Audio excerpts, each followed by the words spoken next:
সুপ্রভাত সকল এইচএসসি পরীক্ষার্থী 2024 এবং অ্যাডমিশন পরীক্ষার্থী 24-25 সকলকে।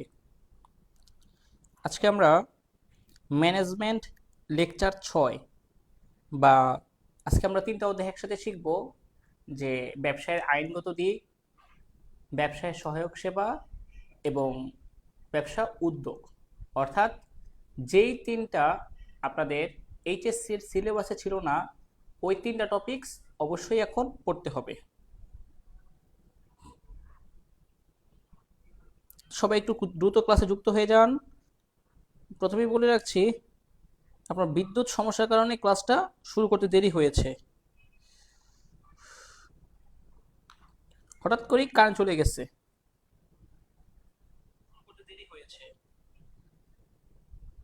5 মিনিট আগে কারেন্ট চলে গেছে, হঠাৎ করে আবার আসছে।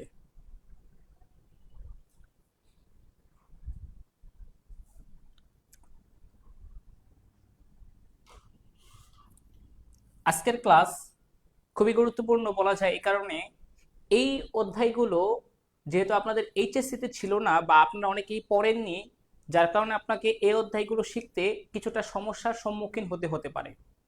এই কারণে আপনি এই অধ্যায়গুলো থেকে আপনার আশা করা যায় 3টা অধ্যায় থেকে একটা একটা বা সর্বোচ্চ গেলে 2টা, তো 2টার কম সম্ভাবনা, একটা সম্ভাবনাই বেশি যে একটা প্রশ্ন থাকবে, একটা এমসিকিউ ঢাকা বিশ্ববিদ্যালয়ে বলা যায়।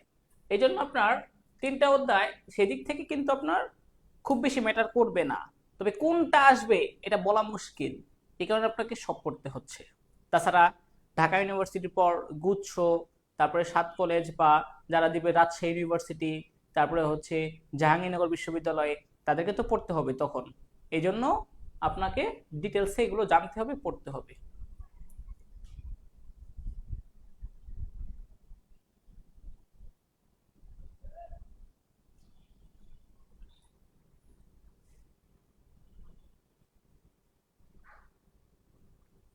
ওকে, একটু তাড়াতাড়ি যুক্ত হয়ে যান।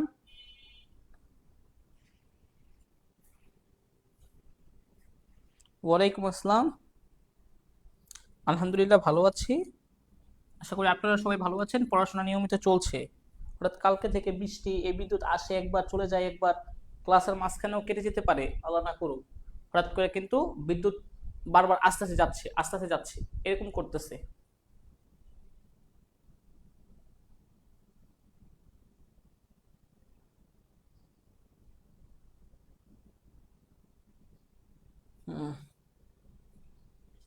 ওকে, এই যে ব্যবসায়ের আইনগত দিক, এখান থেকে 3টা বিষয় প্রশ্ন আসার থেকে বেশি জরুরি। 3টা বিষয়, যেমন ট্রেডমার্কের বিষয়টা, ট্রেডমার্ক, কপিরাইট, প্যাটেন্ট।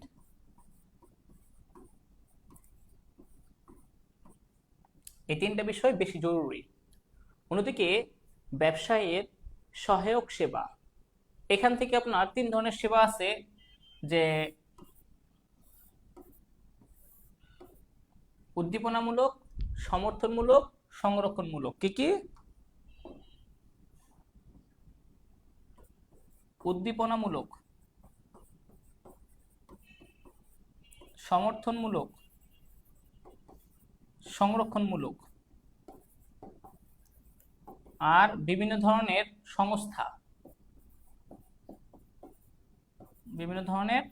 সংস্থা, সার্ক, ইউরোপিয়ান ইউনিয়ন, বিজিএমইএ, তারপরে হচ্ছে এই আসিয়ান, এইগুলো হচ্ছে এই অধ্যায় থেকে আসে। ব্যবসা উদ্যোগ, এটা সহজ, এই অধ্যায়টা সহজ, যে উদ্যোক্তার কিছু গুণাবলী আছে। তবে উদ্যোগ শব্দটা কোথা থেকে আসছে, কি উদ্যোগ শব্দটা, যে এন্টারপ্রেনারশিপ শব্দটা কে ব্যবহার করছে, রিচার্ড ক্যান্টেলিয়ন কত সালে, 1725 সালে, এই সব জায়গা থেকে প্রশ্ন আসতে পারে। এটা এখান থেকে একটু সহজ এই অধ্যায়টা তুলনামূলকভাবে। আর এই অধ্যায়টা একটু বড়, ঠিক আছে, এই অধ্যায়টা একটু বড়।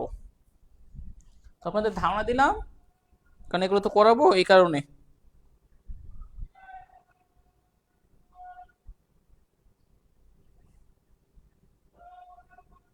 ওকে, তাহলে আমরা মূল আলোচনা শুরু করি।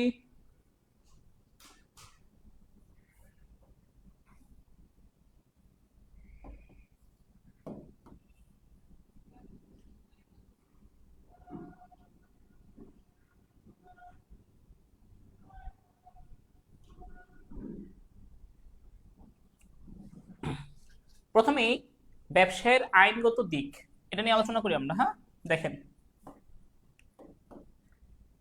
প্যাটেন্ট প্যাটেন্ট বিষয়টা কি, আগে এটা আপনাকে বুঝতে হবে।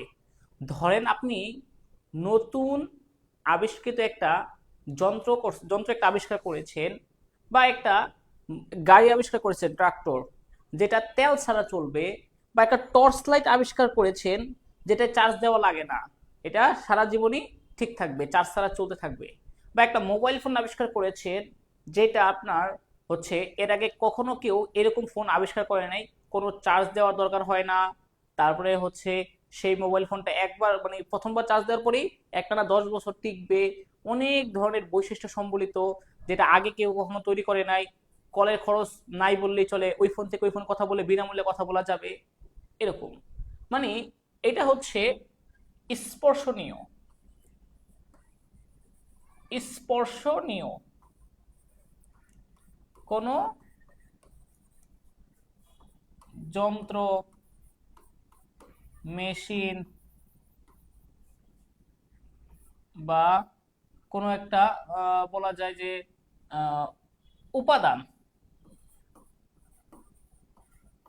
যেটা হচ্ছে আপনার শিল্পে উপযোগী এবং নতুন। অবশ্যই এটা হইতে হবে কি, একটা নতুন এবং অনন্য, যেটা আগে কোনটার সাথে মিলবে না। ল্যাটিন শব্দ প্যাটার্ন থেকে এই প্যাটেন্ট শব্দটি এসেছে।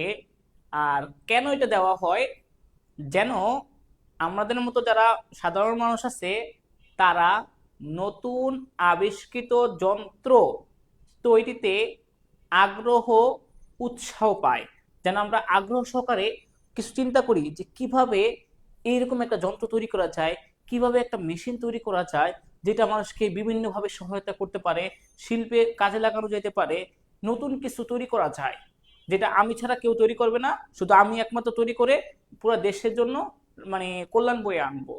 যেমন তেল ছাড়া গাড়ি চলা, এটাও কিন্তু একটা আবিষ্কৃত প্যাটেন্টের একটা যন্ত্র। যে নতুন আবিষ্কৃত পণ্য আবিষ্কারককে উৎসাহ দেওয়া যেন অন্য কেউ তৈরি করতে না পারে।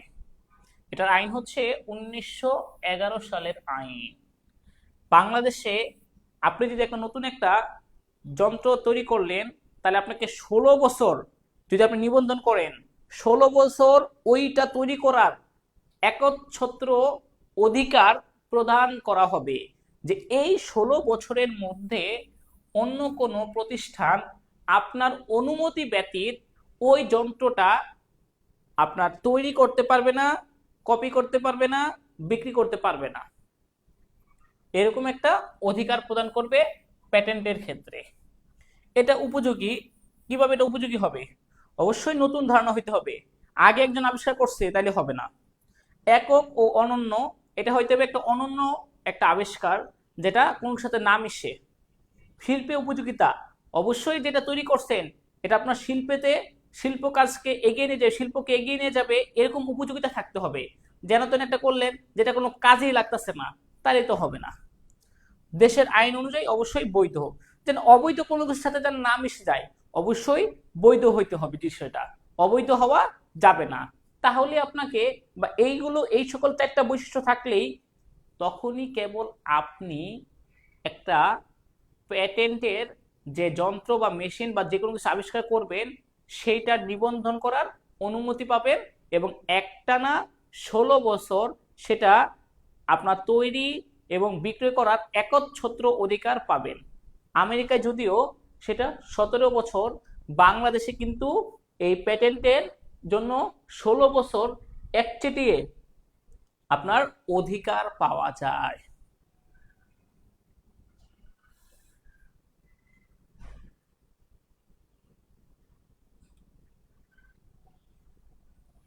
তাহলে প্যাটেন্টের ক্ষেত্রে কথাটা মাথায় রাখেন এটা একটা বুদ্ধিভিত্তিক সম্পদ বা মেধাভিত্তিক সম্পদ। এটা একটানা 16 বছর পর্যন্ত এই আবিষ্কারককে একটা একচ্ছত্র অধিকার দেয়, যেটার আইন হচ্ছে 1911 সাল। এবং যেটা আমাদের শব্দটা এসেছে ল্যাটিন শব্দ পেটার থেকে এসেছে, যেটা অবশ্যই স্পর্শনীয়, স্পর্শ করা যাবে। যেমন এই যে ডিজিটাল বোর্ডটা যারা আবিষ্কার করেছে, এই ডিজিটাল বোর্ডটাও কিন্তু আপনার প্যাটেন্টের অন্তর্ভুক্ত। প্যাটেন্ট, যে অন্য কোনো কেউ এটা আবিষ্কার করতে পারবে না যদি নিবন্ধন করা থাকে, করলে মামলা খেয়ে যাবে।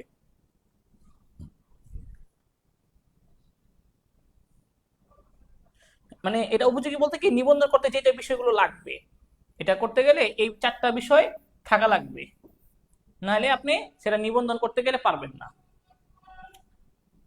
আচ্ছা, ট্রেডমার্ক এটা একটু বুঝাই। এটা মোটামুটি বলা যায় যে আমার পণ্যটা আমি সবার থেকে আলাদা করব, স্বতন্ত্র করব, বা সবার থেকে একটা ডিফারেন্ট থাকবে, যেন আমার পণ্যটা দেখলে সবাই বুঝতে পারে এটা ওই ওই ব্যক্তির পণ্য। যেমন বাটা, আরএফএল, প্রাণ, পান আর আরএফ তো একই গ্রুপ, তারপরে হচ্ছে অ্যাপেক্স, তারপরে হচ্ছে অ্যাপেল, তারপরে হচ্ছে আপনার বাংলা লিংকের একটা সাইন, তারপরে হচ্ছে গ্রামীণ ফোনের যে একটা ফুলের মতো সাইন, তারপরে হচ্ছে রবির যে স্লোগান, যে জ্বলে উঠুন আপন শক্তিতে, তারপরে হচ্ছে গ্রামীণ ফোন যে বলে চলো বহুদূর। এই যে তাদের শব্দ, প্রতীক, চিহ্ন, ডিজাইন, তারপরে হচ্ছে কোনো একটা রং, এই যে নাম, এই সিম্বল, এগুলোর মাধ্যমে অন্য প্রোডাক্ট থেকে, মানে অন্য কোনো ব্যক্তির প্রতিষ্ঠানের প্রোডাক্ট থেকে বা পণ্য থেকে নিজের পণ্যটাকে, এটাকে ডিফারেন্ট করা, ডিফারেন্সিয়েট বা আলাদা করা বা স্বতন্ত্র করার কাজটা হচ্ছে ট্রেডমার্ক। এটার কাজই হচ্ছে স্বতন্ত্র, স্বতন্ত্র বিষয়টা, হ্যাঁ, স্বতন্ত্র করা, বা আমরা বলতে পারি আলাদা করা। ঠিক আছে, অন্যান্য পণ্য থেকে নিজের পণ্যটা স্বতন্ত্র করার প্রতিষ্ঠা করা। এখানে ব্র্যান্ড, নাম, লোগো, প্রতীক, সংখ্যা, রং, শব্দ, এগুলো ব্যবহার করা যায়।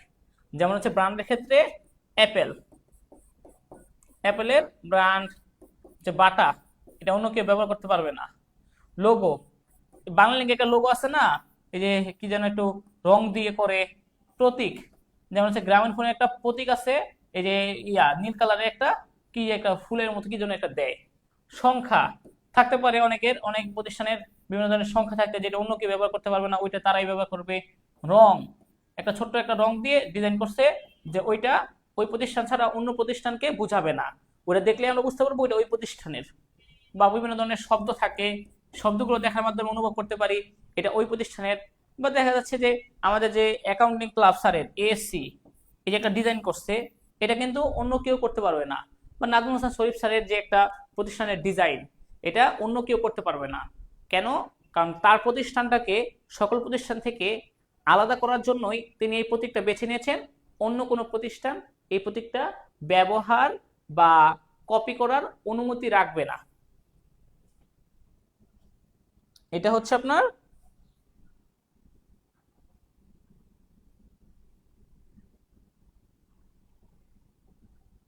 আচ্ছা, এটা হচ্ছে কি ট্রেডমার্কটা হচ্ছে কি, ট্রেডমার্কটা হচ্ছে অন্য প্রতিষ্ঠান থেকে নিজের প্রতিষ্ঠানের পণ্যটাকে ডিফারেন্ট করার একটা আপনার মন মানসিকতা, চিন্তা বা একটা কৌশল। এখন অ্যাপেলের কথা শুনলেই আমাদের মনে হয় এই গুণে মানে ভালো একটা মোবাইল, দামি একটা মোবাইল, এবং কিছু শুধুমাত্র কয়েকটা শ্রেণীর মানুষরাই এটা ব্যবহার করে। আবার হচ্ছে আমার যদি আমরা বাটা কোম্পানির কথা মনে হয়, এ তো অনেক ভালো, গুণগান সম্পন্ন, গুণমান সম্পন্ন, গুণগত সম্পন্ন একটা জুতা, যেটা ব্যবহার করলে প্রায় 2-1 বছর কিচ্ছু হবে না আশা করা যায় বা প্রত্যাশা করা যায়। এই যে আমাদের একটা বিশ্বাস তৈরি হয়েছে বা ব্র্যান্ড আনুগত্য সৃষ্টি হয়েছে, এটা কিন্তু এই ট্রেডমার্ক তৈরি করেছে। ওকে, ট্রেডমার্কের বিষয়টা। এরপরে আমরা আসি, ওকে, আরেকটা হচ্ছে কপিরাইটের বিষয়টা একটু বুঝাইতে হবে। ট্রেডমার্ক, কপিরাইটের বিষয়টা একটু বুঝাই। কপিরাইট।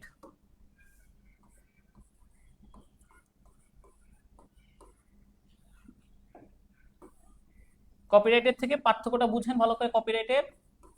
কপিরাইট এটা বাংলাদেশে, এটার আইন হচ্ছে বলা যায় 2000 সালের আইনটা মতো প্রথমত ছিল 2000, বলেন 2000 সালের আইন, কিন্তু এটা পরবর্তীতে 2005 সালে সংশোধিত হয়েছে। হ্যাঁ, তবে এর বিধিমালা 2006 সাল, এটা হচ্ছে বিধিমালা, আর এটা হচ্ছে আইন। এটার ক্ষেত্রে এটা মনে রাখবেন, এই কপিরাইটটা এটা অস্পর্শনীয় একটা সম্পদ, অস্পর্শনীয়। ওই অ্যাকাউন্টিং ক্ষেত্রে বিধান দরকার নেই যে কোনটা অস্পর্শনীয় কোনটা স্পর্শনীয়, এটা অন্যভাবে একটু মাথায় রাখেন ডিফারেন্সিয়েট করার জন্য, প্যাটেন্ট এবং কপিরাইটের মধ্যে ডিফারেন্সিয়েট করার জন্য। কপিরাইটটা হচ্ছে যেমন একটা নাটক, চিত্রকর্ম, একটা গল্প তৈরি করলেন, একটা ডিজাইন তৈরি করলেন, এই ডিজাইনটা অন্য কেউ করতে পারবে না। তারপরে হচ্ছে একটা সফটওয়্যার তৈরি করলেন, একটা ভাস্কর্য তৈরি করলেন, তাহলে এইগুলোর সাথে আপনার প্যাটেন্টের বিষয়টার ডিফারেন্সটা কি? প্যাটেন্টের ক্ষেত্রে একটা লাইট তৈরি করলেন, একটা ডিজিটাল বোর্ড তৈরি করলেন, তারপরে হচ্ছে একটা মেশিন তৈরি করলেন, একটা যন্ত্র আবিষ্কার করলেন, বা একটা নতুন ধরনের মোবাইল তৈরি করলেন, বা একটা গাড়ি তৈরি করলেন, বা একটা বাইক তৈরি করলেন, এগুলোর সাথে এগুলোর ডিফারেন্সটা কি দেখাতে একটু বোঝা যায় কিনা? এই যে নাটক, চিত্রকর্ম, গল্প, ডিজাইন, সফটওয়্যার, ভাস্কর্য, বা একটা গান, বা একটা ছবি আঁকলেন, বা একটা নকশা প্রণয়ন করলেন, এইগুলোর সাথে এইগুলোর ডিফারেন্স একটু দেখেন তো। এইগুলো হচ্ছে কপিরাইটের বিষয়, আর এইগুলো হচ্ছে প্যাটেন্টের বিষয়। ঠিক আছে, এগুলো আবিষ্কৃত একটা যন্ত্র যেটা শিল্পে উপযোগী থাকতে হবে, এবং এই যন্ত্রটা আপনার এক ও অনন্য হইতে হবে, নতুন অবশ্যই আবিষ্কৃত হইতে হবে, তাহলে আপনাকে প্যাটেন্ট অধিকার দেওয়া হবে। আর কপিরাইট হচ্ছে লেখক বা যারা শিল্পী তাদের যেন পণ্য, তাদের যে আবিষ্কারটা বা তাদের যে শিল্পকর্মটা, এটা যেন নকল করতে না পারে। এই যে তাদের শিল্পকর্ম, এই শিল্পকর্মটাকে নকলের হাত থেকে রক্ষা করে হচ্ছে এই কপিরাইট 2005 সালের আইন অনুযায়ী। এটার ক্ষেত্রে আপনার 60 বছর অধিকার পাওয়া যায়। আর ট্রেডমার্ক হচ্ছে একটা আলাদা জিনিস। ট্রেডমার্ক হচ্ছে জাস্ট একটা আমার পণ্যটাকে অন্য থেকে আলাদা করা। এই ট্রেডমার্কের বিষয়টা হচ্ছে আমার যে পণ্য বা আমি যেটা মানে করছি সেটাকে একটা জাস্ট ডিফারেন্সিয়েট করা, মানে আলাদা করা। যেন আমি বললাম এই যে AS, এভাবে আমি একটা প্রতীক করে নিবন্ধন করলাম, এটা দেখলে যেন বুঝতে পারে অ্যাকাউন্টিং সম্রাট, এবং এটা অন্য কেউ তৈরি করতে পারবে না। এটা আমাকে আমার প্রতিষ্ঠানকে স্বতন্ত্রতা প্রকাশ করে, অর্থাৎ নিজের পণ্যটাকে সকলের পণ্য থেকে বা অন্যান্য পণ্য থেকে একটা আলাদা করার একটা প্রক্রিয়া। ঠিক আছে, এটা হচ্ছে স্বতন্ত্র বিষয়টা, ট্রেডমার্কের বিষয়টা। আর কপিরাইট, প্যাটেন্ট এগুলো আবিষ্কৃত বিষয়ের উপর একচ্ছত্র অধিকার তৈরি করে, যেন এই জিনিসটা অন্য কেউ তৈরি করতে না পারে। ঠিক আছে, এখন যে লাইফ বয়, কেয়া কসমেটিক্স, এগুলো কি হয়ে গেছে, একটা নাম হয়ে গেছে, ইত্যাদি একটা নাম হয়ে গেছে। আপনি নতুন একটা তৈরি করলেন ইত্যাদি নামে, আপনি মামলা খেয়ে যাবেন, কারণ ইত্যাদি নামকরণ করা আছে। এই যে ইত্যাদিটাকে আমরা সবার থেকে আলাদাভাবে চিনি, জানি, অন্য প্রতিষ্ঠান থেকে স্বতন্ত্র হিসেবে চিনি, এই বিষয়টা হচ্ছে ট্রেডমার্ক, যে অন্যান্য প্রতিষ্ঠানের পণ্য থেকে নিজের প্রতিষ্ঠানটাকে স্বতন্ত্র করা। আর কপিরাইট এবং প্যাটেন্ট এ হচ্ছে বুদ্ধিভিত্তিক সম্পদ, এগুলো হচ্ছে বুদ্ধিভিত্তিক মেধাভিত্তিক সম্পদ, যেটা নতুন আবিষ্কারককে একচেটিয়ে সেই পণ্য তৈরি বা সেটা বিক্রি করে আপনার মুনাফা অর্জন করার একটা ক্ষমতা প্রদান করে নির্দিষ্ট সময় পর্যন্ত।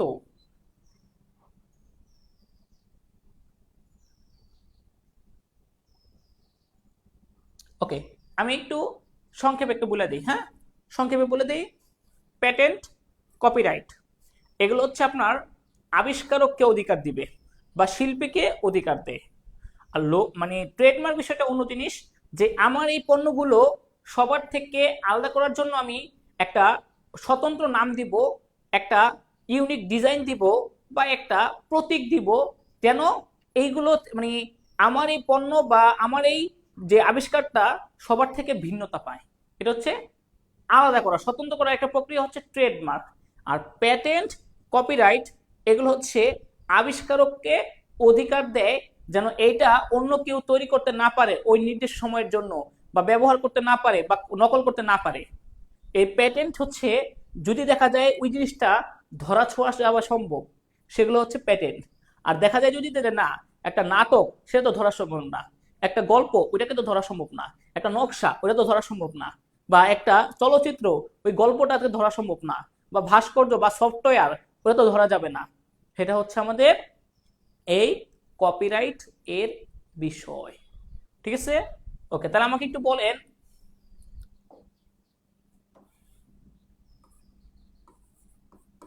বা সংক্ষেপে মনে রাখবেন, একটা হার্ডওয়্যার তৈরি করলাম, একটা সফটওয়্যার তৈরি করলাম, আর হচ্ছে আমি নাম দিলাম হচ্ছে আপনার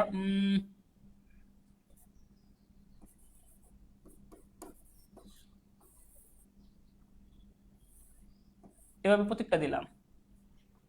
এখন কোনটা কিসের বিষয়? এই যে হার্ডওয়্যার, এটা হচ্ছে প্যাটেন্টের বিষয়, সফটওয়্যার হচ্ছে কপিরাইটের বিষয়।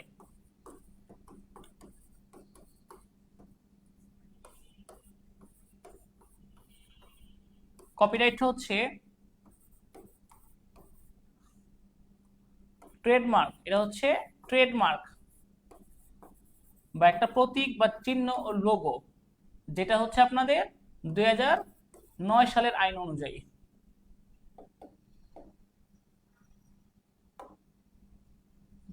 তাহলে একটু দেখেন তিনটা বিষয়ের মধ্যে কোনো কনফিউশন আছে কিনা, তিনটা বিষয়ের মধ্যে কনফিউশন আছে কিনা, ঝামেলা লাগে, কারণ আপনারা তো পড়েন না এগুলো।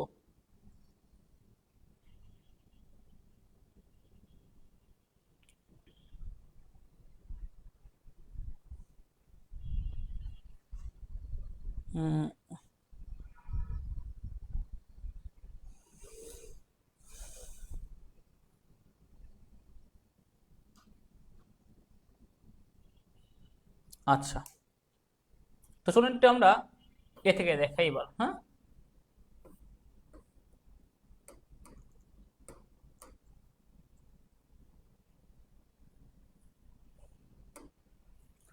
প্যাটেন্ট, প্যাটেন্ট শব্দটি ল্যাটিন শব্দ প্যাটার থেকে এসেছে, যার অর্থ হচ্ছে টু লে ওপেন বা উন্মুক্ত রাখা। এটা হচ্ছে নতুন আবিষ্কৃত এবং নিবন্ধিত পণ্য বা বস্তুর উপর আবিষ্কারককে একটা একচ্ছত্র অধিকার দেয়, যেন ওই পণ্যটা সে তৈরি করার একটা অধিকার পায়, অন্য কেউ যেন এটা তৈরি করতে না পারে। এই থেকে প্যাটেন্টের বিষয়টা। এর মূল উদ্দেশ্য কি? প্যাটেন্ট কেন করা হয়? নতুন প্রযুক্তি বা শিল্পের উন্নয়নে আবিষ্কারককে উৎসাহ দেওয়া, যেন নতুন নতুন প্রযুক্তি এবং শিল্পের উন্নয়নে মানুষরা নিজের মেধা দিয়ে এই বিভিন্ন ধরনের যন্ত্র, মেশিন আবিষ্কার করে, যেন মানুষের সুবিধা হয়। এই যে ডিজিটাল বোর্ড, এই ডিজিটাল বোর্ডটা তৈরি করার কারণে কি হয়েছে? পড়াশোনায় সহজ হয়েছে।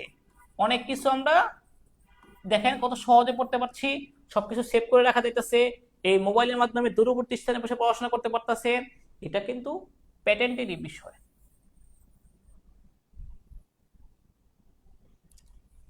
মস একটা প্রতীক, এটা বুঝে না হলো ম দিয়ে বুঝেছি মমতাজকে, সম্রাট বুঝেছি সম্রাটকে, এই বুঝাচ্ছিলাম, জাস্ট একটা প্রতীক দিয়ে বুঝাইলাম, এই আর কিছু না। এটা হচ্ছে ট্রেডমার্কের একটা বিষয়, ট্রেডমার্ক, ঠিক আছে, জাস্ট একটা প্রতীক আমি বানাইলাম, যে অন্য কেউ আগে বানায়নি। আচ্ছা,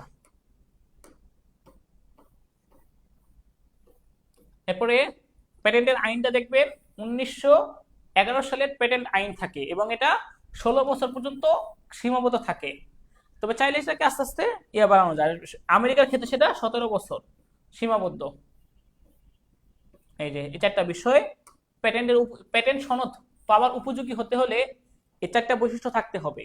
কি কি, এটা ভুল লিখে ফেলছে, যে আবিষ্কারকটি অবশ্যই নতুন হইতে হবে, এটি ধারণাগত এক ও অনন্য হবে, আবিষ্কারকে অবশ্যই শিল্পে উপযোগিতা থাকতে হবে, ওই পণ্যটা দেশের প্রচলিত আইন দ্বারা নিষিদ্ধ কোনো বস্তুর সাথে সম্পর্কিত হতে পারবে না।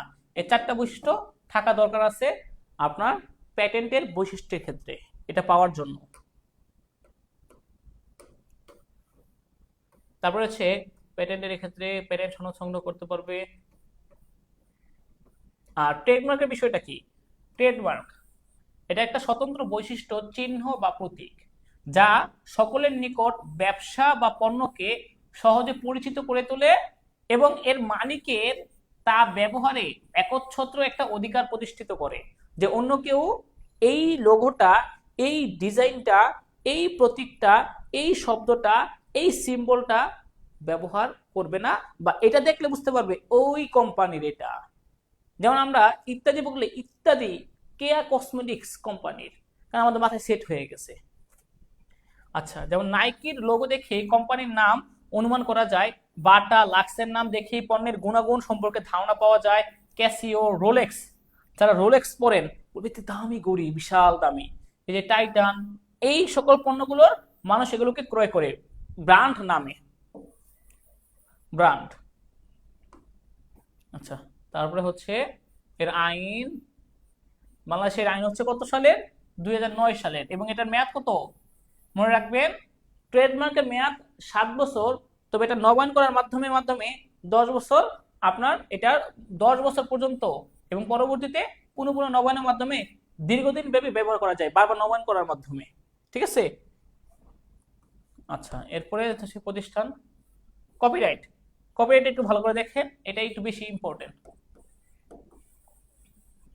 কপিরাইটটা, কপিরাইট হলো লেখক বা শিল্পী কর্তৃক তার সৃষ্টিকর্মের ওপর নির্দিষ্ট সময়ের জন্য প্রতিষ্ঠিত স্থায়ী আইনগত অধিকার, যেন অন্য কেউ সেটা নকল করতে না পারে বা তাকে ক্ষতিগ্রস্ত করতে না পারে।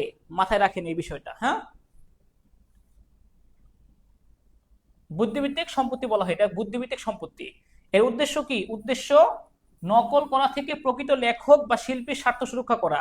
তার 3টার উদ্দেশ্য 3 রকম। একটা হচ্ছে প্যাটেন্টের উদ্দেশ্য, প্যাটেন্টের উদ্দেশ্য হচ্ছে ওই আবিষ্কৃত বস্তু বা মেশিন যন্ত্রটা ওই ব্যক্তি ছাড়া অন্য কেউ উৎপাদন করতে পারবে না, এবং এর উদ্দেশ্যটা হচ্ছে যে আমাদের যারা মানুষ আছে বা আমাদেরকে নতুন পণ্য আবিষ্কার করার ক্ষেত্রে উৎসাহ দেওয়া, যেন শিল্পটা এগিয়ে যেতে পারে শিল্প।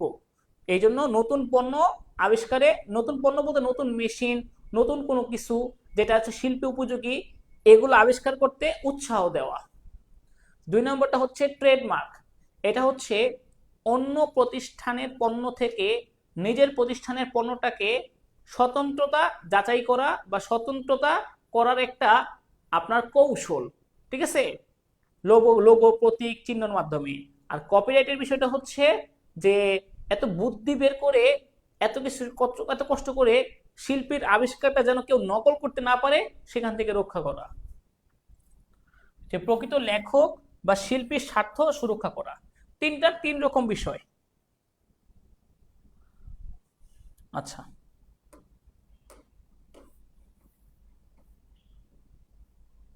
এই প্যাটার্নের ক্ষেত্রে শুধুমাত্র যে কোনো বুদ্ধিভিত্তিক সৃষ্টকর্মের ক্ষেত্রেই প্রযোজ্য হবে, ঠিক আছে।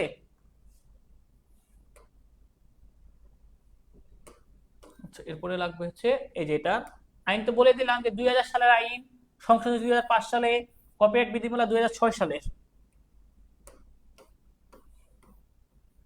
এখন এর শাস্তি কি? কেউ যদি প্রথমবার কপিরাইট ভঙ্গ করেন তাহলে আপনার 6 মাস কারাদণ্ড ভোগ করতে হতে পারে, আর দ্বিতীয়বার করলে 1 বছরের উপরে কারাদণ্ড ভোগ করতে হতে পারে। তবে জরিমানাও আছে, 50,000 টাকা থেকে 2 লক্ষ টাকা পর্যন্ত জরিমানা হতে পারে। আর একই কাজ আবার করলে 1 লক্ষ টাকা থেকে প্রায় 3 লক্ষ টাকা পর্যন্ত তাকে জরিমানা গুনতে হতে পারে। ঠিক আছে, এ হচ্ছে মানে প্রথমবার কেউ ইচ্ছাকৃতভাবে কপিরাইট ভঙ্গ করলে শাস্তি, এটা হচ্ছে শাস্তির বিষয়টা। হ্যাঁ, প্রয়োজনীয় শাস্তিটাও দেখা দিচ্ছি যে প্রথমে 6 মাসের কারাদণ্ড এবং কমপক্ষে 50,000 টাকা থেকে 2 লক্ষ টাকা পর্যন্ত জরিমানা। পরের বার 6 মাস থেকে সর্বোচ্চ 3 বছর, আচ্ছা 1 মাস না, 1 বছর না, 6 মাস থেকে 3 বছর সর্বোচ্চ কারাদণ্ড এবং সর্বনিম্ন 3 লক্ষ টাকা পর্যন্ত জরিমানা। আসলে কপিরাইট একজনের আরেকজনে ব্যবহার করা যায়ও না, তো এই যে প্রতিকারগুলো দেওয়া আছে, দেওয়ানি প্রতিকার, যেখানে আপনার সম্পূর্ণ ক্ষতিপূরণ পাবে, কোনো বিধান লঙ্ঘন করলে সেখানে সব ধরনের ক্ষতিপূরণ পাবে সে, নিষেধাজ্ঞা ক্ষতিপূরণ প্রাপ্তি এবং অন্যান্য সকল আইনগত অধিকার পাওয়ার অধিকারী হবেন। আর এক্ষেত্রে যে 50,000 টাকা থেকে 2 লক্ষ টাকা, 3 বছর থেকে 6 মাসের থেকে 3 লক্ষ টাকা, এভাবে কিছু জরিমানা আছে টাকার পরিমাণগুলো। শুধু এটা মনে রাখেন, আরেকবার লিখে দিচ্ছি, যেটা এটা একবার লিখে দিচ্ছি, প্রথমবার কেউ অপরাধ করলে ইচ্ছাকৃতভাবে 6 মাস, তারপরে হচ্ছে সেখানে 6 মাস থেকে 2 বছর, আর এবং টাকার পরিমাণ 50,000 টাকা থেকে 2 লক্ষ। আর দ্বিতীয়বার সেই একই ভুলটা করলে 6 মাস থেকে 3 বছর এবং 1 লক্ষ টাকা থেকে সর্বোচ্চ 3 লক্ষ টাকা পর্যন্ত জরিমানা দেওয়া লাগতে পারে। বাস, এটা হলো কপিরাইটের শাস্তি, কপিরাইট ভঙ্গের শাস্তি।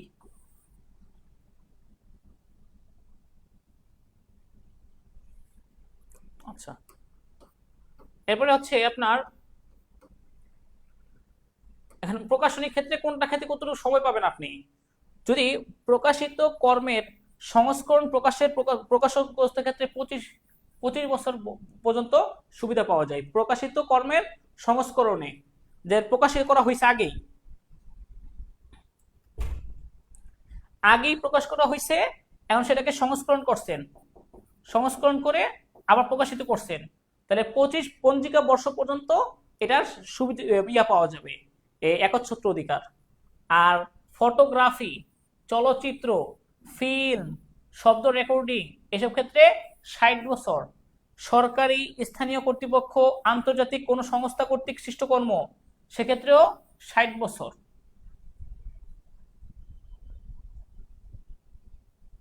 টাকা কে পাবে? টাকা পাবে যে কপিরাইট মানে কপিরাইটে আইনে নিবন্ধন করছে যে ব্যক্তি। আর আমি যদি একটা কিছু আবিষ্কার করে এটা নিবন্ধন করে রাখি যে এই আবিষ্কারটা কেউ করতে না পারে, যারা যারা করবে তাদের থেকে আমি জরিমানা নিব, আমি যতটুকু ক্ষতিগ্রস্ত হব বাজারে।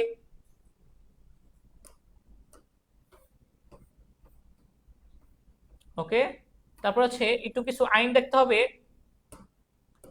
আইনগুলোর মধ্যে পরিবেশ সংরক্ষণ আইন 1995 এটা গুরুত্বপূর্ণ, আর হচ্ছে শ্রম আইন 2006 এটা গুরুত্বপূর্ণ। হ্যাঁ, আর পরিবেশ সংরক্ষণ বিধিমালা 1997। পরিবেশ সংরক্ষণ আইন 1995 অনুযায়ী আপনার পরিবেশ যেন নষ্ট না হয়, বিশেষ করে মাটি, পানি, বায়ু, শব্দ, এটা একটা যে পরিবেশের উপাদান, এইগুলো যেন ক্ষতিগ্রস্ত না হয়, এই জন্য আপনাকে এই সার্টিফিকেট প্রদান করে, যেমন এনওসি সার্টিফিকেট,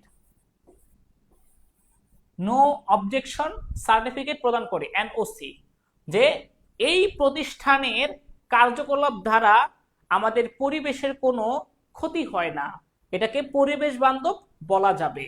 সুতরাং তারা একটা সার্টিফিকেট ইস্যু করে, এই সার্টিফিকেট দেখানোর মাধ্যমে এই যে স্যার দেখেন আমাদের প্রতিষ্ঠানের পণ্য কোনো ধরনের পরিবেশের জন্য হুমকি স্বরূপ নয়, নো অবজেকশন সার্টিফিকেট।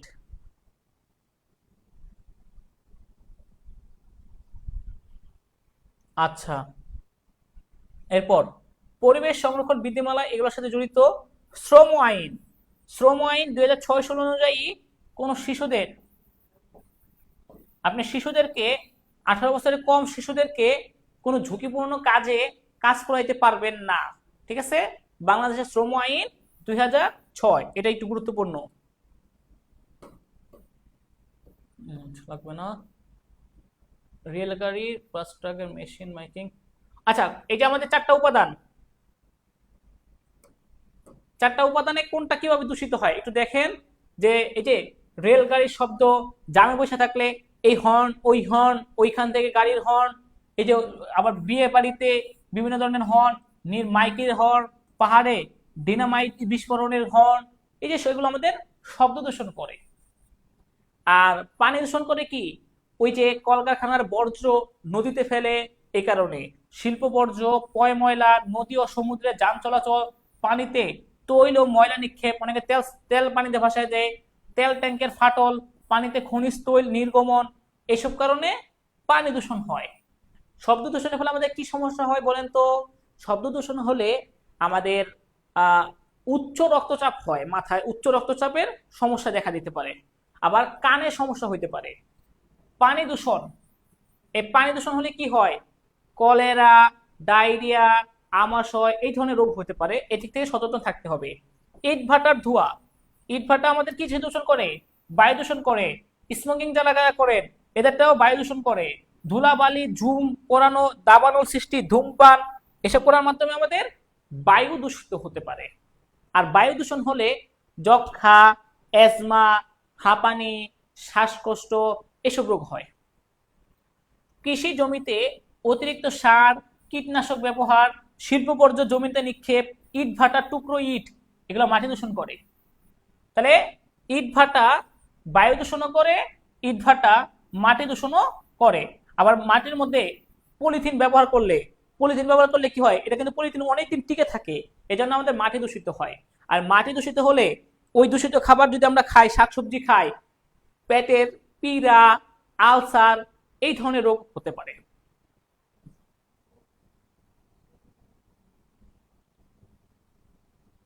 হর্ন বাজানের নতুন আইন অনুযায়ী 500 টাকা জরিমানা। ও, শহীদ স্যার বলে দিচ্ছে ইনফরমেশন, খুবই ভালো। আচ্ছা আচ্ছা, হ্যাঁ এটাই করা উচিত আসলে। অপ্রয়োজনীয় শব্দ দূষণ অনেকেই করে, দেখা যায় বাইকের মধ্যে এক্সট্রা হর্ন নিয়ে কি যে এলাকার মধ্যে যায়, হন হন করে যায়, কি একটা অবস্থা। আচ্ছা, ও এই যে এই বিষয়টা বলেছি যে এনওসি সার্টিফিকেট দেয়, নো অবজেকশন সার্টিফিকেট, এটা সংগ্রহ করার মাধ্যমে যে পরিবেশ অধিদপ্তরের সংশ্লিষ্ট পরিদর্শক কারখানা পরিদর্শন পূর্বক এটি প্রদান করে। যে কারখানা পরিদর্শন করে যদি দেখে যে না, তাদের পরিবেশের পণ্যগুলো, প্রতিষ্ঠানের পণ্য পরিবেশের জন্য হুমকি স্বরূপ নয়, তখন তারা নো অবজেকশন সার্টিফিকেট প্রদান করে থাকে। আচ্ছা, এই যে শব্দ দূষণ 1 মাস কারাদণ্ড, দেখেন শব্দ দূষণ বিধিমালার আইন ভঙ্গ করলে 1 মাস কারাদণ্ড ও সর্বোচ্চ 5,000 টাকা দণ্ড, সর্বোচ্চ, তার সর্বনিম্ন 500 টাকা। এই একাধিকবার অপরাধের ক্ষেত্রে 6 মাস কারাদণ্ড এবং সর্বোচ্চ 10,000 টাকা দণ্ডনীয়। মানে বারবার আপনি ভঙ্গ করতেছেন, তখন শাস্তির পরিমাণ বেড়ে যাবে। ওকে, আমাদের বলা যায় মোটামুটি আর গুরুত্বপূর্ণ দুটো টপিকস আছে, আইএসও এবং বিএসটিআই। এটা একটু বুঝাইতে হবে, কঠিন আছে এটা। দাঁড়ান,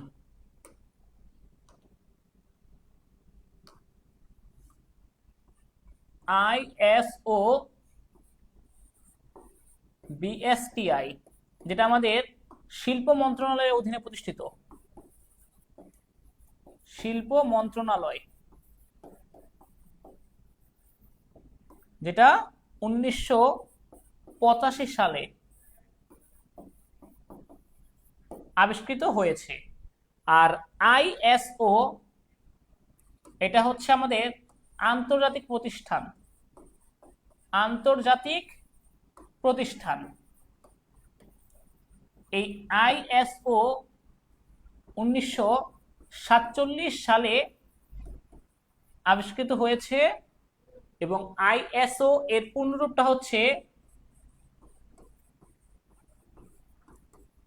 international organisation for standardisation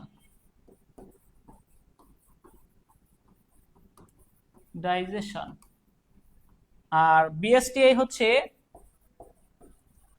Bangladesh standard and testing institute.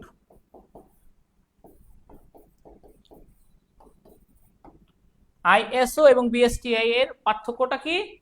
যে আইএসও হচ্ছে আন্তর্জাতিক পণ্যের মান নিয়ন্ত্রণকারী প্রতিষ্ঠান, আর বিএসটিআই বাংলাদেশে পণ্যের মান নিয়ন্ত্রণকারী প্রতিষ্ঠান, ইন্টারন্যাশনাল অর্গানাইজেশন ফর স্ট্যান্ডার্ডাইজেশন। এটি মূলত, আচ্ছা এইটুকুই মনে রাখলে হবে, সবগুলো না, আমি যেগুলো যেগুলো লাগবে বলে দিচ্ছি, কারণ অনেক বড় টপিকস তো।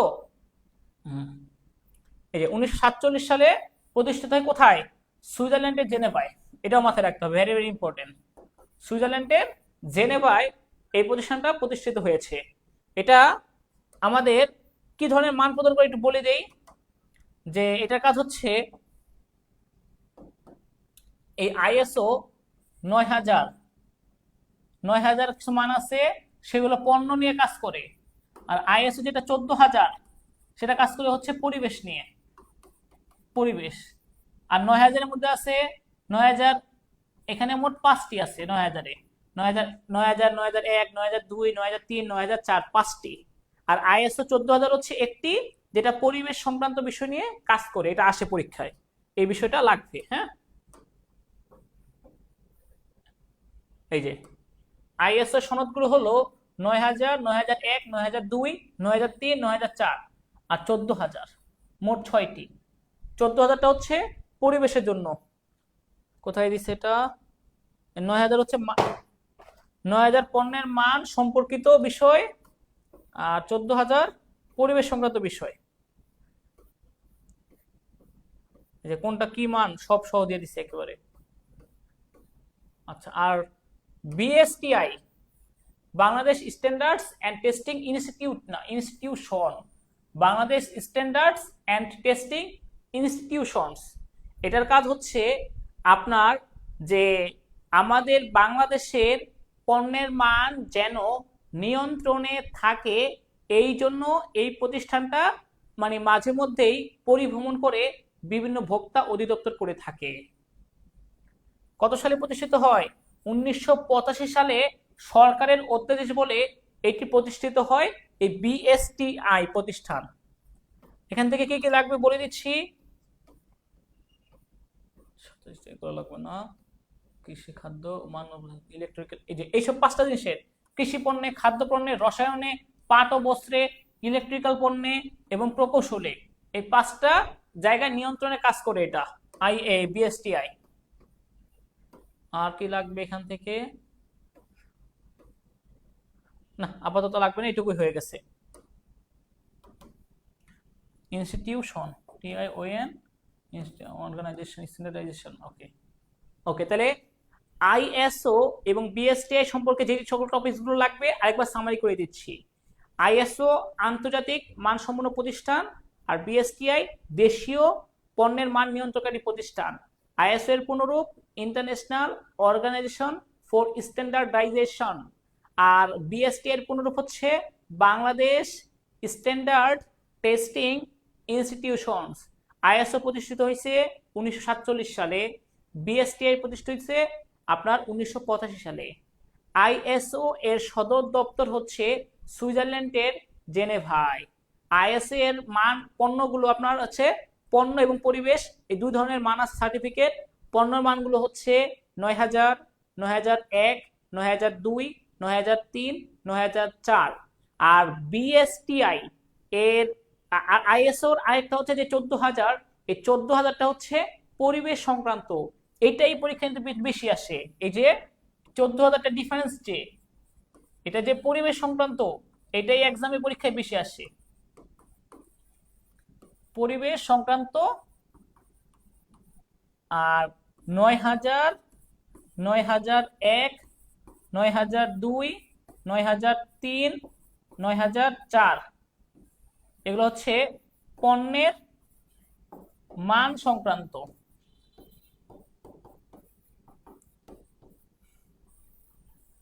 এরা সার্টিফিকেট প্রদান করে।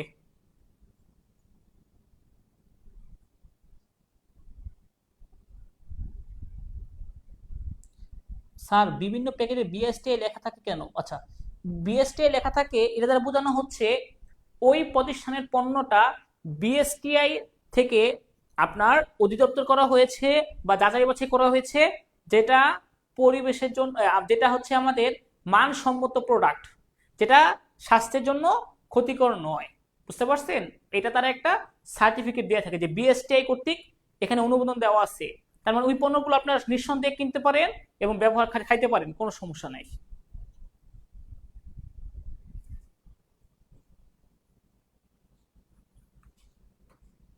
ওকে, আমরা ব্যবসায় সহায়ক সেবাটা পরে পড়াবো, আগে সহজটা পড়াই নেই, কারণ এখানে অনেক বড় আছে তো, আগে সহজটা পড়াই নেই, তারপর এটা পড়াবো।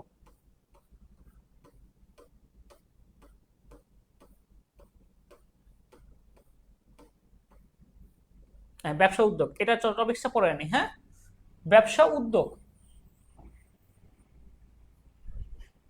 উদ্যোগ শব্দটি এন্ট্রেপ্রেনিউয়ার শব্দ থেকে এসেছে। আর এই উদ্যোগ শব্দটা সর্বপ্রথম ব্যবহার করছে কে? রিচার্ড ক্যান্টিলন। রিচার্ড ক্যান্টিলন তিনি 1725 সালে সর্বপ্রথম এই উদ্যোগ শব্দটা ব্যবহার করেছিলেন। এমসিকিউতে আসার মতো এগুলোই আসে।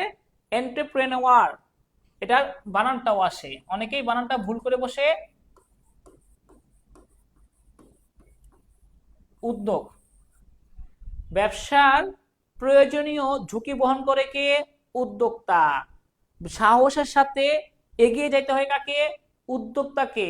উদ্যোক্তার মানসিক গুণাবলী এবং উদ্যোক্তার আপনার যে গুণাবলীর মধ্যে রয়েছে যে সাফল্য অর্জন চাহিদা, যে আমি ঢাকা ইউনিভার্সিটিতে চান্স পাবোই, আমি যেমনি হোক চান্স নিব, চান্স পাবো, এটা হচ্ছে তার একটা সাফল্য অর্জন চাহিদা, এগুলো যেন থাকতে হয়। ওকে, দেখি উদ্যোক্তা কাকে বলে। নতুন কোনো বিষয়ে যিনি এগিয়ে আসেন তাকে বলা হয় উদ্যোক্তা। নতুন কোনো বিষয়ে যিনি এগিয়ে আসেন সেটা হচ্ছে উদ্যোক্তা। এখন ব্যবসায়ের ক্ষেত্রে নতুন কোনো পণ্য, ধারণা, কোনো কৌশল, কোনো সূত্র নিয়ে যে ব্যবসা পরিচালনা করেন সেটা হচ্ছে ব্যবসা উদ্যোগ। ব্যবসা গঠনের প্রথম ও প্রধান উপাদান হলো এই উদ্যোক্তা, উদ্যোগ থাকতে হবে। নতুন কোনো বিষয়ে যিনি এগিয়ে যান তাকে উদ্যোক্তা বলে। ব্যবসা প্রতিষ্ঠানের সকল ঝুঁকি বহন করেন এই উদ্যোক্তা। ব্যবসা প্রতিষ্ঠানের সকল ঝুঁকি কে বহন করেন? উদ্যোক্তা। এগুলো তাহলে পারা যায়, তারপর একটু পরে রাখেন, লাগবে। ব্যবসার সফলতা নির্ভর করে দক্ষ উদ্যোক্তার উপর। আপনি কতটা এক্সপার্ট এইটার উপর আপনার প্রতিষ্ঠানের যে সাফল্য এটা নির্ভর করছে। আর উদ্যোক্তা, এন্ট্রেপ্রেনিউয়ার শব্দটির উৎস হলো ফরাসি এন্ট্রেপ্রেনিউয়ার। ইন্টার থেকে এন্ট্রেপ্রেনার শব্দ থেকে এসেছে এন্ট্রেপ্রেনার শব্দটি, ফরাসি শব্দ। আচ্ছা, তারপরে এখান থেকে লাগবে যেটা, আর মনে রাখবেন স্বাভাবিক ব্যবসায়ের চেয়ে ব্যবসা উদ্যোগে বা নতুন কোনো কিছু নিয়ে ব্যবসা শুরু করলে ঝুঁকিটা একটু বেশি থাকে। এজন্য আর্থিক ঝুঁকির সম্ভাবনা বেশি থাকে। ওই যেহেতু নতুন কোনো বিষয় নিয়ে শুরু করছে এই কারণে, হ্যাঁ, যে উদ্যোগের বিষয়টি ব্যবসার সাথে সম্পর্কিত হলেও তাকে ব্যবসা উদ্যোগ বলে।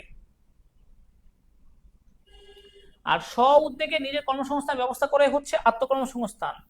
এর সাথে একটা পার্থক্য কি? আত্মকর্মসংস্থান আর ব্যবসা উদ্যোগের পার্থক্য কি? আত্মকর্মসংস্থান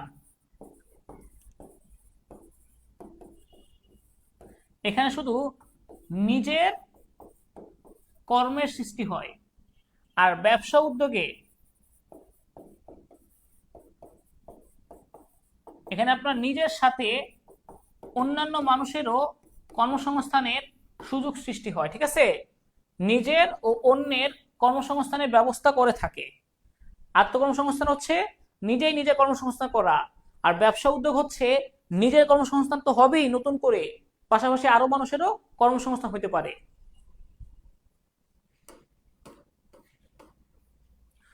ব্যবসা উদ্যোক্তার কিছু বৈশিষ্ট্য, এটা কি? নতুন ধারণার সাথে সম্পর্কিত, স্বাভাবিকভাবেই ঝুঁকি একটু বেশি থাকে। মনে রাখবেন, ব্যবসা উদ্যোক্তার ঝুঁকিটা বেশি থাকে এই কারণে, কারণ এর আগে এরকম করে তো কেউ ব্যবসা করে নাই।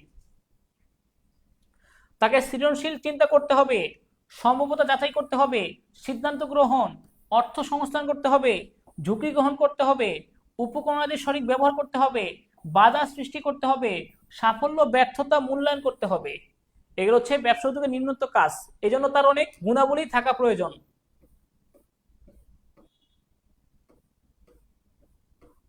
ব্যবসা উদ্যোগের কর্মবিকাশ এগুলো লাগবে না, মধ্যযুগে লাগবে না, আচ্ছা এটা লাগবে। ব্যবসা উদ্যোক্তা কিছু গুণাবলী, যে ব্যক্তি ব্যবসা উদ্যোক্তা হবেন তার এই সকল গুণাবলী থাকতে হবে। বিশেষ করে সৃজনশীলতা থাকা লাগবেই, মাস্ট, এটা থাকতে হবে, এটা ছাড়া তো করা সম্ভবই না। তারপরে হচ্ছে সাহস এবং বুদ্ধিমত্তা নিয়ে এগিয়ে যাওয়া, নিষ্ঠা আন্তরিকতা থাকবে, যোগাযোগ দক্ষতা থাকবে, ধৈর্য ও সাফল্যার্জন স্পৃহা। যে আপনি এই কোচিং, অনলাইন কোচিংয়ে ভর্তি হয়েছেন, তো আপনার যদি টার্গেটই না থাকে আমি ঢাকা ইউনিভার্সিটিতে 100 জনের মধ্যে থাকবো, এই যে আপনার মধ্যে একটা যে তীব্র আকাঙ্ক্ষা, আমি ভালো ফলাফল করব এবং বিশ্ববিদ্যালয়ের সেরা র্যাঙ্কে থাকবো, এটা হচ্ছে সাফল্যার্জন চাহিদা। ঝুঁকি গ্রহণের মানসিকতা, ঝুঁকি গ্রহণ করতে হয় কেন? কারণ প্রচুর পরিমাণে নতুন পরিবেশ হওয়ায় আর্থিক বাধা, অন্যান্য বাধা থাকতে পারে, এজন্য ঝুঁকি গ্রহণের মন মানসিকতা থাকা লাগবে। প্রজ্ঞা ও দূরদৃষ্টি, এটা কি? এটা হচ্ছে ভবিষ্যতে কি হতে পারে সেটা আগে থেকে অনুমান করার একটা ক্ষমতা, যে সামনে বাংলাদেশের অবস্থা কি হবে, নতুন সরকার আসছে, কোন পণ্যগুলো বেশি বেচাকেনা হইতে পারে, কোনগুলো আমি কি কোথায় মার্কেট ব্যবহার করলে ভালো পণ্য বেচাকেনা করতে পারবো, বেশি পরিমাণ পণ্য বেচাকেনা হবে, এগুলো আপনাকে অনুমান করতে হবে। ভবিষ্যৎ মানে ভবিষ্যৎকে আগে থেকে দেখতে পারা। সাংগঠনিক জ্ঞান ও দক্ষতা, প্রতিষ্ঠান চালানোর একটা সাংগঠনিক জ্ঞান, দক্ষতা, এগুলো থাকা লাগবে। তবে এইটা 1 নম্বর থাকা লাগবে, এটা মাস্ট, এইটা থাকা লাগবে, এইটা ঝুঁকি গ্রহণের মানসিকতা থাকা লাগবে। এখন আপনি যদি ঝুঁকি এড়িয়ে চলার মানসিকতা নিয়ে থাকেন তাহলে কিন্তু সাফল্য অর্জন করতে পারবেন না। ঝুঁকি গ্রহণের মানসিকতা থাকতে হবে, আমি ঝুঁকি নিব, চ্যালেঞ্জ নিব এবং চ্যালেঞ্জকে আমি মোকাবেলা করব ইনশাআল্লাহ, এভাবে ঝুঁকি গ্রহণের মানসিকতা থাকা লাগবে। এই যে 1725 সালে রিচার্ড ক্যান্টিলন সর্বপ্রথম এন্টারপ্রেনিউর শব্দটি শিল্প উদ্যোগ বোঝাতে ব্যবহার করেন, যার জন্য তাকে শিল্প উদ্যোগ পদবাচ্যের প্রতিষ্ঠাতা বলা হয়। রিচার্ড ক্যান্টিলন সর্বপ্রথম সাধারণ ব্যবসা থেকে শিল্প উদ্যোগকে আলাদা করেন। ঠিক আছে, রিচার্ড ক্যান্টিলন সম্পর্কে জানা রাখতে হবে। এর মধ্যে আমরা দুইটা গুরুত্ব দেখি, ব্যবসায়ের অর্থনৈতিক গুরুত্ব কি, সামাজিক গুরুত্বগুলো কি। এগুলো আসলে আসবে না সরাসরি, এটা জেনে রাখবেন। অর্থনৈতিক উন্নয়ন, উৎপাদন বৃদ্ধি, ব্যক্তিগত জাতীয় আয় বৃদ্ধি, দক্ষতার উন্নয়ন, যেগুলো আপনার হচ্ছে অর্থনৈতিক পরিবেশের সাথে সম্পর্কিত। আর সামাজিক গুরুত্ব হচ্ছে সামাজিক পরিবেশের সাথে সম্পর্কিত, যেমন বেকার সমস্যার সমাধান, নতুন নতুন পণ্য বা সেবা প্রাপ্তি, উৎসাহ ও উদ্দীপনা সৃষ্টি, বিদেশ নির্ভরতা হ্রাস। সবাই গ্রামেই থাকবে, বিদেশে যাবে না, গ্রামের মধ্যে একটা নতুন পরিবেশে তাদের কর্মসংস্থান সৃষ্টি করবে, নতুন ব্যবসা দিয়ে তারা বিদেশ নির্ভরতা কমাবে। যেমন জাতীয় পর্যায়ে সফল উদ্যোক্তা হচ্ছে রণদা প্রসাদ সাহা বা আর.পি. সাহা। এই তার সম্পর্কে ছোট করে একটু কিছু বলা আছে, যে তিনি, তার মাতা কুমুদিনী দেবী, তিনি কুমুদিনী হাসপাতাল তৈরি করছিলেন, কিন্তু তার পৈতৃক নিবাস টাঙ্গাইলে। এছাড়া আরেকটা হচ্ছে কি জানি নামটা যেন কি, ঠেঙ্গাপাড়া মহিলা সবুজ সংঘ করছিল, হুসনে আরা বেগম, হ্যাঁ এই যে এটা হুসনে আরা বেগম ঠেঙ্গাপাড়া মহিলা সবুজ সংঘ, এই প্রতিষ্ঠানটা প্রতিষ্ঠিত করেছিল বগুড়ায়। বগুড়ায় এটা তিনি প্রতিষ্ঠা করছিল। এটা সবচেয়ে বড় কিন্তু মহিলাদের জন্য। এই যে ঠেঙ্গামারা গ্রামে জন্মগ্রহণ করেছিলেন, সেখানে তিনি এই যে প্রতিষ্ঠা করছেন। ঠেঙ্গামারা মহিলা সবুজ সংঘ এর নির্বাহী পরিচালক ছিলেন তিনি। ঠিক আছে, তিনি তার গ্রামের মধ্যে এটা প্রতিষ্ঠা করছিলেন সর্বপ্রথম, পুরো বাংলাদেশে এটা ছড়িয়ে গিয়েছিল। এদের কাজ হচ্ছে মহিলাদের, এর কাজ হচ্ছে যারা মহিলা তাদেরকে প্রশিক্ষণ দেয়, ঋণ দেয়, তাদের আর্থসামাজিক উন্নয়ন করার চেষ্টা করে। বুঝতে পারছেন, এটা মহিলাদের নিয়ে কাজ করে। এজন্য তিনি অনেক অ্যাওয়ার্ড পেয়েছিলেন। তাহলে আমরা দুইটা জিনিস পড়বেন, রণদা প্রসাদ সাহা সম্পর্কে, আর আরেকটা হচ্ছে আপনার যে হোসনে আরা বেগম, যে ঠ্যাঙামারা মহিলা সবুজ সংঘের যিনি নির্বাহী পরিচালক পদে ছিলেন, এই দুজন সম্পর্কে জাস্ট একটু পড়ে নিলেই হবে। স্যার এখান থেকে কোশ্চেন আসবে? এখন এখান থেকে তো আমি বললাম 3টা অধ্যায় থেকে একটা প্রশ্ন আসতে পারে, বা 2টা আসার সম্ভাবনা মানে কমই, একটা আসার সম্ভাবনাই বেশি। আবার না আসলেও অবাক হওয়ার কিছু নাই, কিন্তু পড়তে হবে আপনাকে, এলো কথা। এই জন্য আগে যেগুলো গুরুত্বপূর্ণ সেগুলো আগে পড়বেন, এরপরে আসে সবচেয়ে কঠিন অধ্যায়। আজকের আসল অধ্যায় হচ্ছে, কঠিন অধ্যায় হচ্ছে যে এখন যেটা পড়াবো।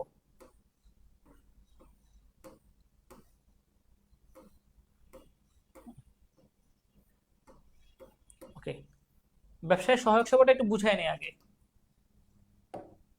ব্যবসায় সহায়ক সেবা,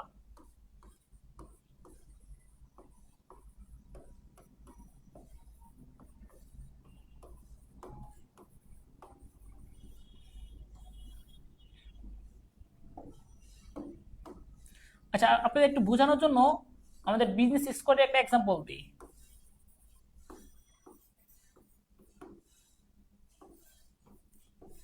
কিউএডি, বিজনেস স্কোয়াড। এই যে আমাদের সবুজ সংগঠন এখন পড়াবো, বুঝছেন? এটা আমরা এখন পড়াবো। আচ্ছা, আগে একটা এক্সাম্পল দিই আপনাদের বোঝার সুবিধার্থে। ধরেন আপনাকে আপনার কয়েকটা বন্ধু বললো বিজনেস স্কোয়াডে ভর্তি হও, এখানে অনেক ভালো পড়ায়, এখানে স্যাররা খুব স্টুডেন্ট বান্ধব, তারা প্রশ্ন করার সাথে সাথে উত্তর দেয়, তারা পড়ায়ও ভালো, তারা স্লাইড দিয়ে দেয়, তারা নিয়মিত পরীক্ষা নেয়, ভর্তি হও। এই যে একজন মানুষকে আপনি তাকে ভর্তি হওয়ার জন্য কি করছেন, আগ্রহ, উদ্দীপনা সৃষ্টি করছেন, ঠিক আছে? পরে সে আপনার কথা মতো রাজি হয়েছে, রাজি হইলেও সে ভর্তি হবে, ভর্তি হতে চায়।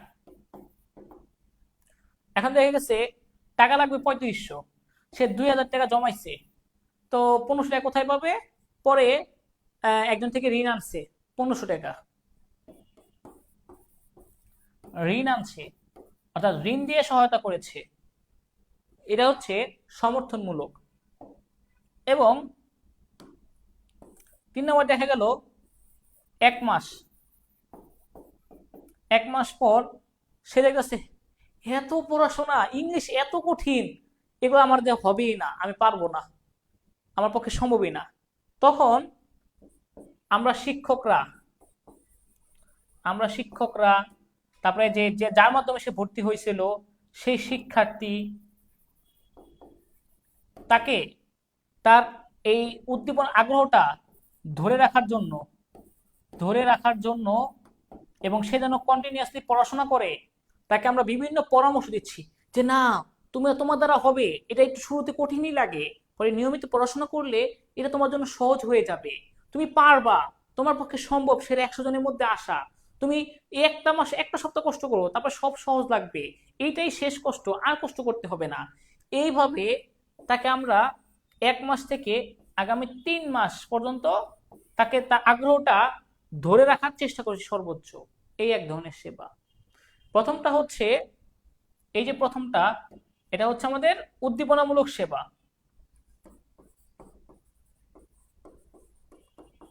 এটা হচ্ছে সমর্থনমূলক সেবা, এটা হচ্ছে সংরক্ষণমূলক সেবা। এই 3 ধরনের সেবার বিষয়টা। একজন ব্যক্তি ব্যবসা করার আগে তাকে ব্যবসা করার জন্য বিভিন্ন আগ্রহ উৎসাহ সৃষ্টি করার জন্য যে চেষ্টা করা হয় সেটা হচ্ছে উদ্দীপনামূলক সেবা।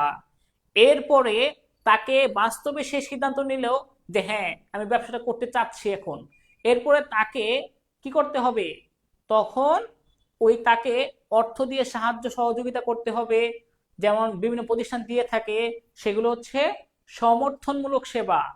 আর লাস্টে যেন সে 6 মাস 1 বছর কাজ করার পরে প্রতিষ্ঠানে কাজ করতে চায় না, বা সে করে লাভ হয় না, কি করব, বেশি লাভ নাই, তখন তার আগ্রহটা ধরে রাখার জন্য যেই ধরনের সেবা দেওয়া হবে সেটা সংরক্ষণমূলক সেবা।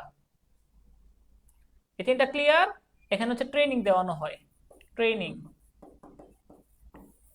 বিভিন্ন ধরনের মন্ত্রণালয়গুলো ট্রেনিং দিয়ে থাকে।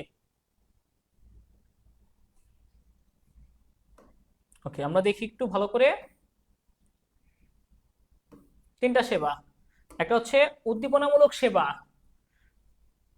অর্থাৎ একজন সম্ভাব্য উদ্যোক্তাকে ব্যবসা গঠনে আগ্রহী আগ্রহী করতে প্রয়োজনীয় তথ্য দিয়ে যে সেবার প্রয়োজন হয় সেটা হচ্ছে উদ্দীপনামূলক সেবা। এই যে যুব অধিদপ্তর, মহিলা অধিদপ্তর, বাংলাদেশ বিজ্ঞান ও শিল্প গবেষণা পরিষদ, বাংলাদেশ শিল্প কারিগরি সহায়তা সংস্থা, এই যে বিশেষ করে এই দুটো অধিদপ্তর মনে রাখবেন, এরা হচ্ছে আমাদের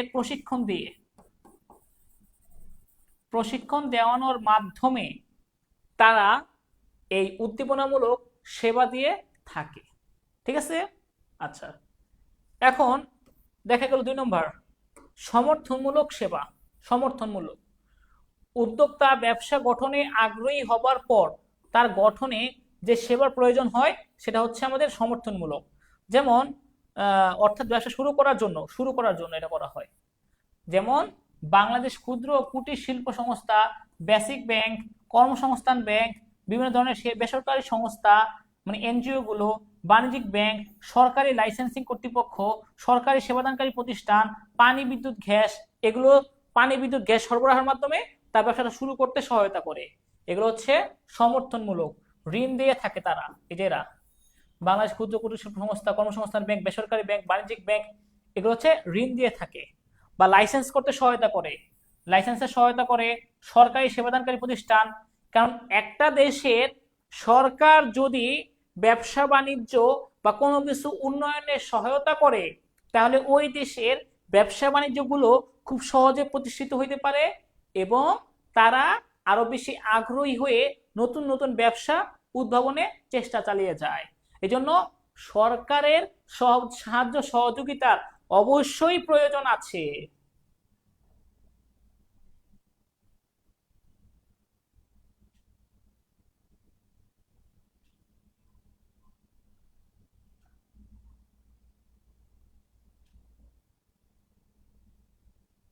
আচ্ছা,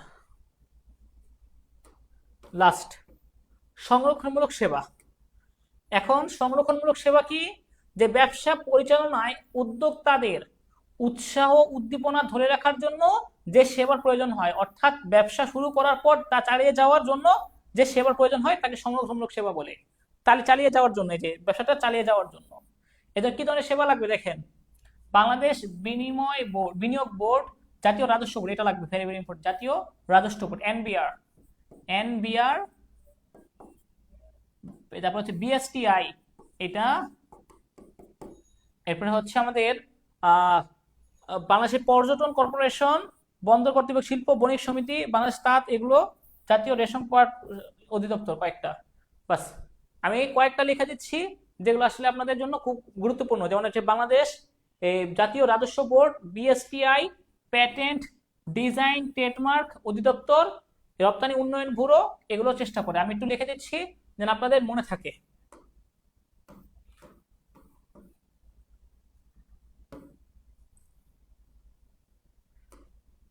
এই যে প্রথম থেকে দেখেন, যে এটা লাগবে এখান থেকে যুব অধিদপ্তর, মহিলা অধিদপ্তর, বাংলাদেশ বিজ্ঞান ও শিল্প গবেষণা পরিষদ, এটা লাগবে। এরা হচ্ছে প্রশিক্ষণ দিয়ে সহায়তা করে। এই যে এরা, প্রশ্ন আসবে যে এই প্রতিষ্ঠানগুলো কোন ধরনের সেবা দিতে পারে, এই জন্য আপনাকে এটা মুখস্থ রাখতে হবে কয়েকটা, যে উদ্দীপনামূলক সেবা দিয়ে থাকে, তারপরে হচ্ছে সংরক্ষণমূলক সেবা দিয়ে থাকে, সমর্থনমূলক সেবা দিয়ে থাকে কারা, ক্ষুদ্র কুটির শিল্প সংস্থা, বেসিক ব্যাংক, কর্মসংস্থান ব্যাংক, এনজিও গুলো টাকা পয়সা দিয়ে সাহায্য করে, এবং লাইসেন্সিং কর্তৃপক্ষগুলো বিদ্যুৎ পানি গ্যাস দিয়ে সহায়তা করে। এই জিনিসটা লাগবে। আর লাস্ট এটা লাগবে যে বিএসটিআই, বাংলাদেশ জাতীয় রাজস্ব বোর্ড, প্যাটেন্ট ডিজাইন এবং ট্রেডমার্কের অধিদপ্তর, বাংলাদেশ রপ্তানি উন্নয়ন ব্যুরো, বাস এগুলো দরকার হয়, যেগুলো সংরক্ষণমূলক সেবা দিয়ে থাকে।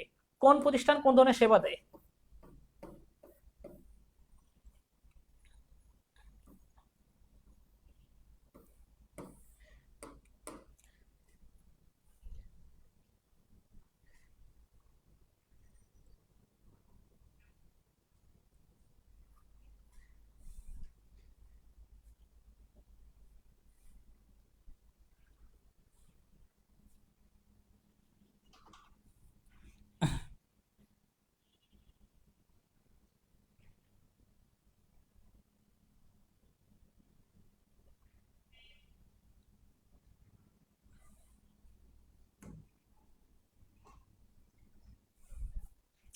ওকে, এরপর আমরা দেখি এখন ব্যবসা প্রতিষ্ঠানকে সহায়তা সেবা দিয়ে থাকে কারা কারা। এই যে বিসিক, যে Bangladesh small and cottage industries corporation থেকে প্রাপ্ত সহায়তা। বিসিক প্রতিষ্ঠিত হয়েছিল 1957 সালে। আর লাগবে না, সবগুলো দেখাচ্ছি না, যেগুলো যেগুলো লাগবে আমি শুধু দেখা দিচ্ছি, কারণ সবগুলো মাথায় রাখা যাবে না, প্রয়োজনও নাই সবগুলো দরকার।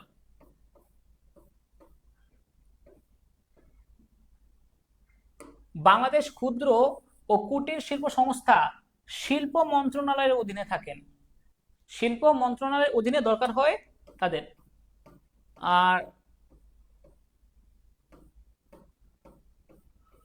এসএমই ফাউন্ডেশন, এটার পুনরূপ লাগবে, এসএমই এর পুনরূপ small and medium enterprise. SME, small and medium enterprise, এটা শুধুমাত্র ক্ষুদ্র এবং মাঝারি শিল্প তাদেরকে বিকাশে সহায়তা করে। ক্ষুদ্র এবং মাঝারি, SME foundation, small and medium enterprise, এরা সহায়তা করে থাকে ক্ষুদ্র এবং মাঝারি শিল্প সংস্থাগুলো। এসএমই ফাউন্ডেশন মূলত সরকারি উদ্যোগে দাতা দেশ এবং সংস্থার সহায়তায় গঠিত হয়।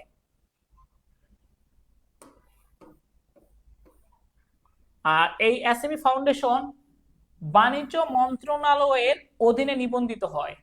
দেখেন, আগেটা ছিল ক্ষুদ্র এবং ঋণ কর্তৃপক্ষ, শিল্প মন্ত্রণালয়ের অধীনে। এসএমই ফাউন্ডেশন বাণিজ্য মন্ত্রণালয়ের অধীনে গঠিত হয়েছে বা পরিচালিত হয় তাদের কাজ। এরপরে আমরা দেখি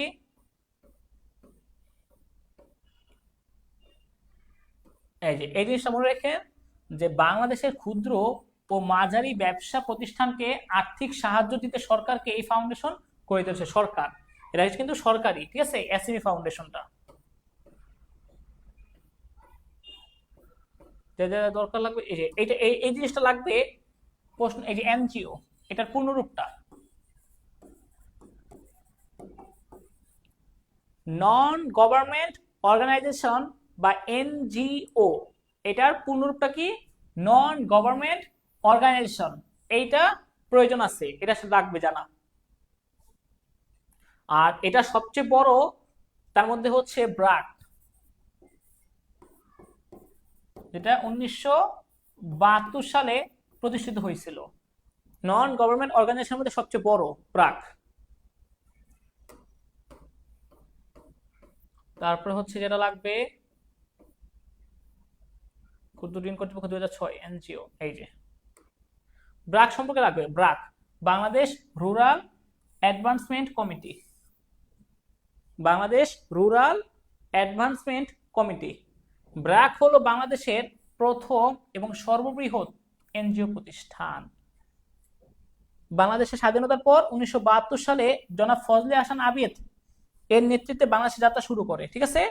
এর মূল উদ্দেশ্য কি? ব্র্যাকের দারিদ্র বিমোচনের লক্ষ্যে ঋণ দান কর্মসূচি পরিচালনা করে, স্বাস্থ্য, শিক্ষা, সামাজিক উন্নয়নে কাজ করে দেশে যাত্রা শুরু হয় ব্র্যাকের। আমি কিন্তু 2005 মানে বলা যায় 2006 সাল থেকে 10 সাল এই ব্র্যাকে পড়াশোনা করেছিলাম, ব্র্যাক স্কুলে। এখানে কোনো টাকা পয়সা লাগে না, আমাদের ফ্রিতে পড়ানো যায়। বিদেশিরা সহায়তা করে সেখানে পড়াশোনা করেছিলাম।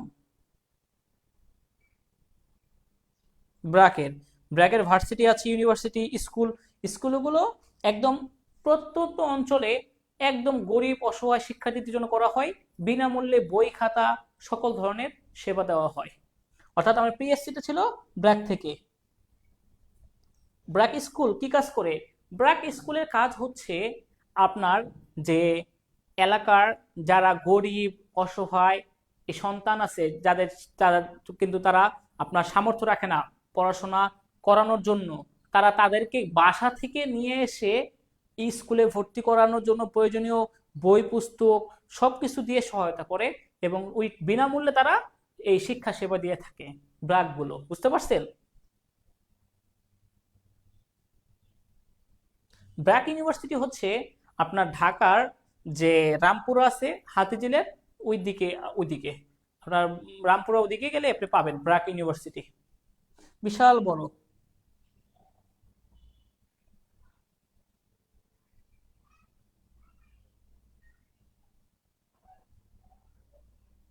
ব্র্যাক স্কুলে পড়েছিলাম, ওকে। এটা একটু দেখেন, ব্র্যাক এর পূর্ণরূপ, ব্র্যাক সর্ববৃহৎ প্রতিষ্ঠান, যেটা 1972 সালে ফজলে হাসান আবেদ এর নেতৃত্বে এসেছিল। আর এর উদ্দেশ্য কি? 1 মিনিট, 1 মিনিটের ব্রেক।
ওকে,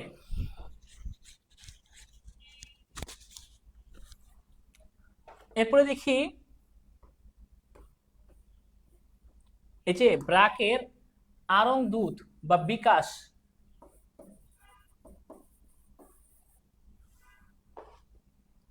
এখানে ব্র্যাকেরই, ঠিক আছে। আশা, যেটা গঠিত হয় 78 সালে। আর এখান থেকে লাগবে কি, এটা অনেকটা প্রশিক্ষা। প্রশিক্ষা হচ্ছে অন্যতম সর্ববৃহৎ একটা প্রতিষ্ঠান, অন্যতম বৃহৎ এনজিও। প্রশিক্ষার মূল কাজ হচ্ছে ঋণ দান, প্রশিক্ষণ, তত্ত্বাবধান। প্রশিক্ষা কি করে? ঋণ দান, প্রশিক্ষণ, তত্ত্বাবধান। প্রশিক্ষণ, ঋণ দান, তত্ত্বাবধান। তারপরে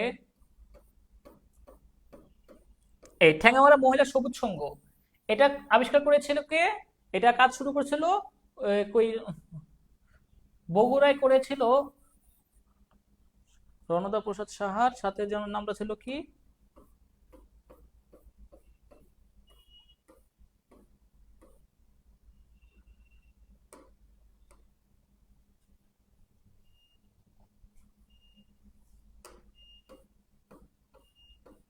মাইডাসের কাজ, বাংলাদেশের সামাজিক সেবা বিওএস, এগুলো লাগবে না, এগুলো ক্ষুদ্র ঋণ কর্তৃপক্ষ, chamber of commerce industries, FBS, শিল্প, এই বিজেএমইএ, এটা লাগবে।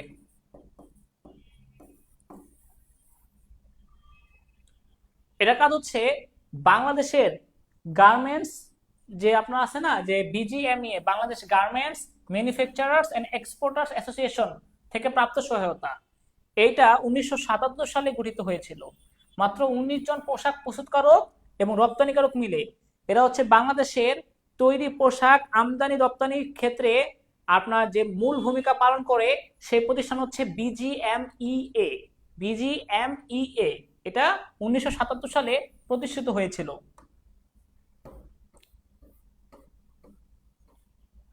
এর মূল কাজ কি? এর মূল কাজ হচ্ছে দেশে বিদেশে সেমিনার করা, মেলার আয়োজন করা, বিদেশি ক্রেতা ও সংঘের সাথে চুক্তি সাধন করা, আন্তর্জাতিক বাজারে পোশাকের বাণিজ্য তদন্ত করা। এটা হচ্ছে বিজিএমইএ। আর রপ্তানি উন্নয়ন ব্যুরো বা এক্সপোর্ট প্রমোশন ব্যুরো, ইপিবি থেকে প্রাপ্ত সহায়তা। এটা হচ্ছে বাংলাদেশের আধা সরকারি স্বায়ত্তশাসিত প্রতিষ্ঠান। এটা পুনরুক্তি, শুধু মাথায় রাখেন, এটা রপ্তানি উন্নয়নে কাজ করে এটা। আর এরপরে লাগবে হচ্ছে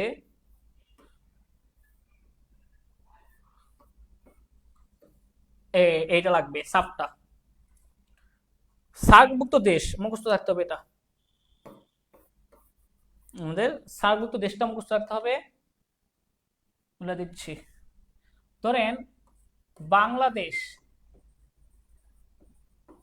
ভারত, পাকিস্তান, শ্রীলঙ্কা,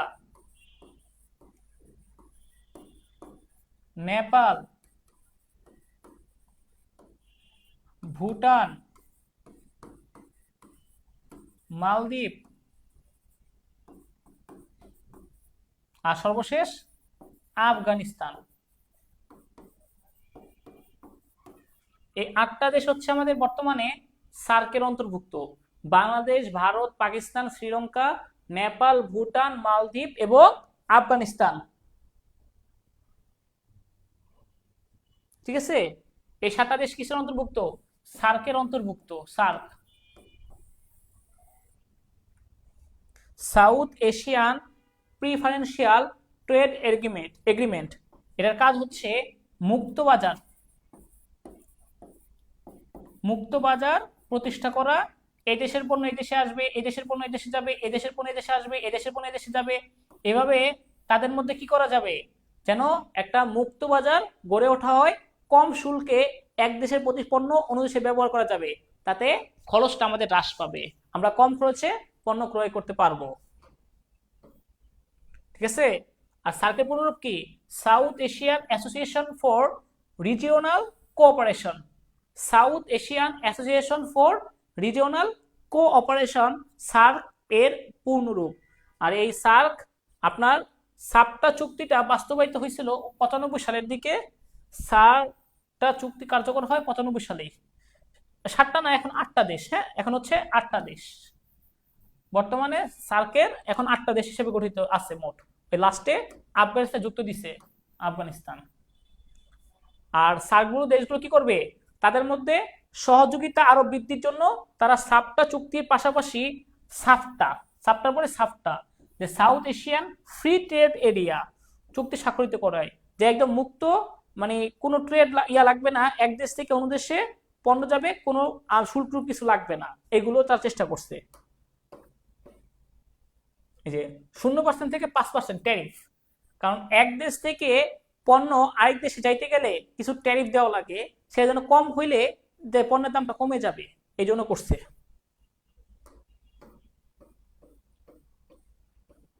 আসিয়ান, এই আসিয়ানের দেশ আছে আবার কয়টা? 10টা। তোরা 10টা দেশ আছে আসিয়ান।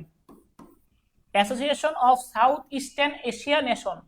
আসিয়ানের মধ্যে রয়েছে আপনার কম্বো, ব্রুনাই, মোট 10টা দেশ আছে, ইন্দোনেশিয়া সহ। এই যে কি কি দেশ দেখেন: ইমা, Philippines, Singapore, Thailand, Brunei, Vietnam, মায়াকানুন, কম্বোডিয়া, লাওস। টোটাল 10টা দেশ আছে। Indonesia, Malaysia, Philippines, Singapore, Thailand, Brunei, Vietnam, Myanmar, Laos, Cambodia. এগুলো আসলে জেনারেল নলেজের মধ্যে অনেক কিছু পড়ে, কিছুটা জানার জন্য আপনারা দেখবেন, সব তো আসলে রাখবেন না, যেগুলো যা লাগবে সেগুলো দেখা দিচ্ছে আমি, গুরুত্বপূর্ণ গুলো। এশিয়ান দেশগুলো 1992 সালে আফটা চুক্তি স্বাক্ষর করে, যে এশিয়ান ফ্রি ট্রেড এরিয়া। বর্তমানে বিশ্বের 8ম বৃহৎ অর্থনৈতিক অঞ্চল এটা। 1 নম্বরটা লাগবে, 8মটা না, 1 নম্বরটা বেশি গুরুত্বপূর্ণ।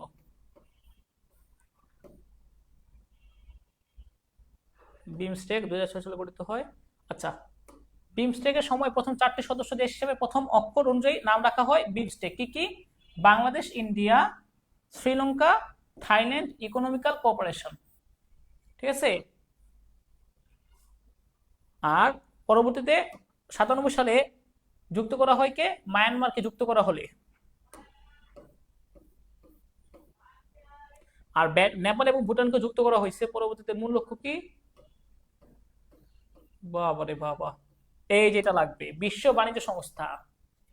পুরো বিশ্বের মধ্যে বাণিজ্য সহযোগিতা করার জন্য, বাণিজ্যে এই বিশ্ব বাণিজ্য সংস্থা গঠিত হয়েছে, যেটা হচ্ছে ইংরেজিতে WTO, world trade organisation.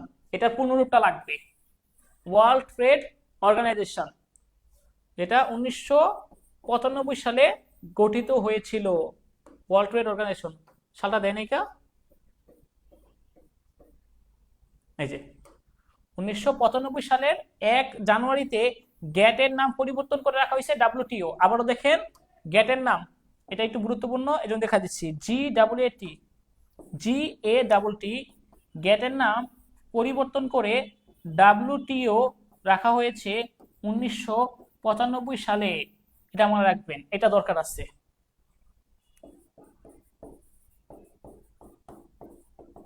WTO হচ্ছে ওয়ার্ল্ড ট্রেড অর্গানাইজেশন। পুরো বাণিজ্যকে, বিশ্বের বাণিজ্যটাকে সহজে নিয়ন্ত্রণ এবং সহজ করার জন্য এই সংস্থা কাজ করে যায়, ওয়ার্ল্ড ট্রেড অর্গানাইজেশন। এবং এটার এটার প্রধান অফিস সুইজারল্যান্ডের রাজধানী জেনেভায়, এটারও জেনেভায়, সুইজারল্যান্ডের রাজধানী জেনেভায়। এগুলো গুরুত্বপূর্ণ, ভেরি ভেরি ইম্পর্টেন্ট, এগুলো আপনাকে জানতে হবে, ওইগুলো না পড়লে এগুলো পড়তে হবে।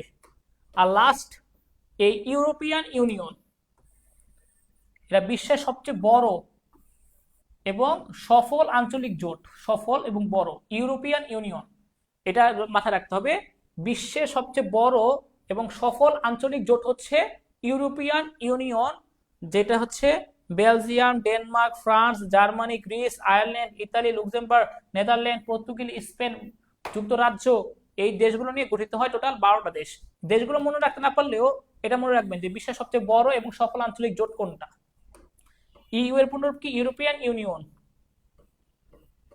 তাদের দেশে একটা মুদ্রা, এখন বর্তমানে টোটাল ইউরোপিয়ান ইউনিয়নের দেশ হচ্ছে এখন 27টি, প্রথম ছিল 12টি, এখন হচ্ছে টোটাল 27টি। এগুলো সবগুলো মুখস্থ রাখা কষ্ট হয়ে যায়।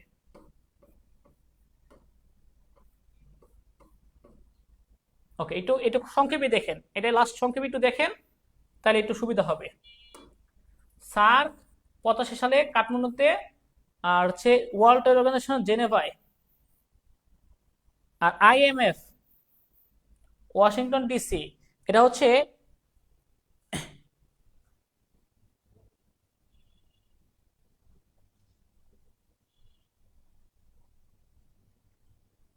এত কিছু, আসলে এত কিছুই বেশি আছে, তো সব তো লেখা লাগবেই, অনেক বেশি হয়ে যায়।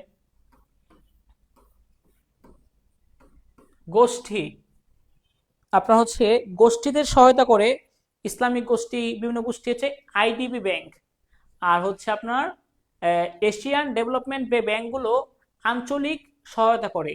এশিয়ান ডেভেলপমেন্ট ব্যাংক আঞ্চলিক সহায়তা করে, বুঝছেন, দক্ষিণ এশিয়ার আঞ্চলিক সহায়তা করে। আচ্ছা, MCQ দেখাই তাহলে, তাহলে আবার তো ক্লিয়ার হবে আশা করি। অনেক পড়া তো আজকের।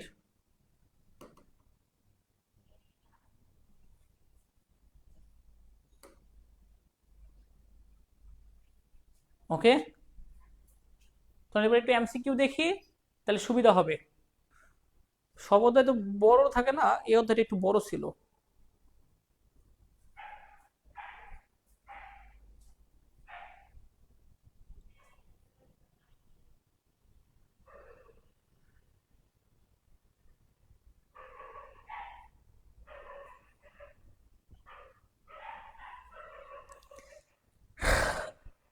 অনেক বড় পড়া পড়ে গেছে আজকে না। আচ্ছা,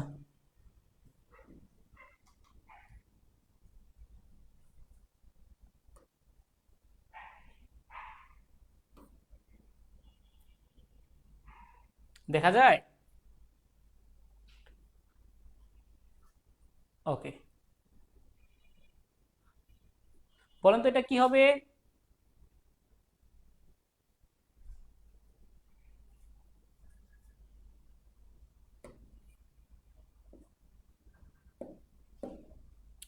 ট্রেডমার্ক আইন অনুযায়ী মালিক মার্কটি ব্যবহারের জন্য কত বছরের রেজিস্ট্রেশন পেয়ে থাকেন?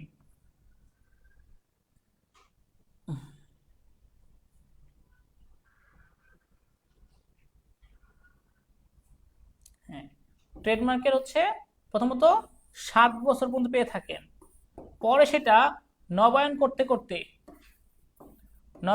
করতে 10 বছরও করা যায়। প্রথমত 7 বছর পেয়ে থাকেন।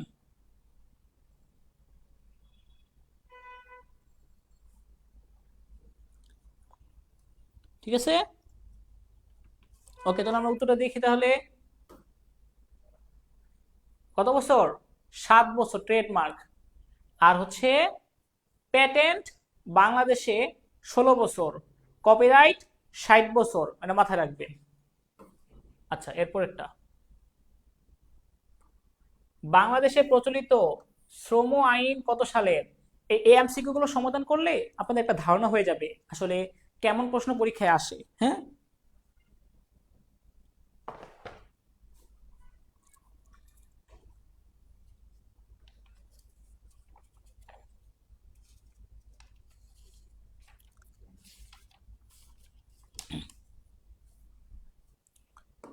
এ অধ্যায় থেকে কিন্তু ঢাকা বিশ্ববিদ্যালয়ে পরীক্ষায় প্রশ্নে আসছে দুই একটা, তেমন আসে নাই।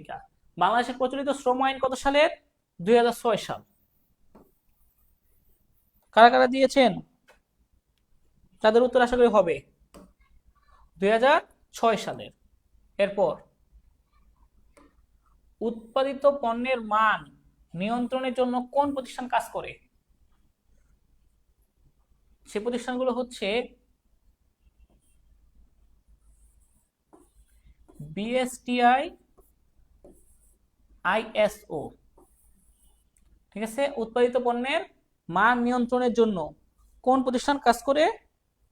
তো এই দুইটা প্রতিষ্ঠান কাজ করে, যেটা বিএসটিআই গঠিত হয়েছিল 1985 সালে, আইএসও 1947 সালে। এবং এই যে বিএসটিআই 1985 সালে যে বিএসটিআই গঠিত হয়েছিল আপনার, এটা হচ্ছে দেশীয়, আর এটা হচ্ছে আন্তর্জাতিক প্রতিষ্ঠান। এখন যেগুলো দেখাচ্ছি এই টপিকসগুলো একটু মাথায় রাখেন, কারণ এগুলো তো পরীক্ষায় আসছে, এগুলো অ্যানালাইসিস করে পড়লে আপনার জন্য সুবিধা। আপনি বুঝতে পারবেন কোনগুলো আসলে দরকার, কোনগুলো পড়ার দরকার। ঠিক আছে, আচ্ছা, তাহলে এটা উত্তরটা আসলে এখানে হবে বিএসটি, এখানে হবে আইএসও, তাহলে হয়তো উত্তরটা, হ্যাঁ এখানে অপশনটা দিতে ভুল করছে না, এই যে 2006টা মনে চলে আসছে এখানে, হ্যাঁ এটা ভুল করছে তারা। কোন সংস্থা বাংলাদেশে পণ্যের মান নিয়ন্ত্রণ করে? বাংলাদেশে পণ্যের মান নিয়ন্ত্রণকারী প্রতিষ্ঠান কোনটা? এখানে এই কালিটা ভালো লাগতেছে না, কোন কালিটা ভালো হয়?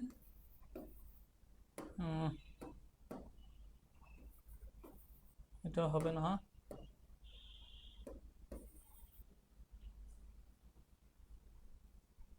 আচ্ছা, হ্যাঁ, বাংলাদেশে পণ্যের মান নিয়ন্ত্রণ করে কে? বিএসটিআই। এটা হচ্ছে বাংলাদেশ স্ট্যান্ডার্ড টেস্টিং ইনস্টিটিউশন, যেটা 1985 সালে গঠিত হয়েছিল। আচ্ছা, তারপর,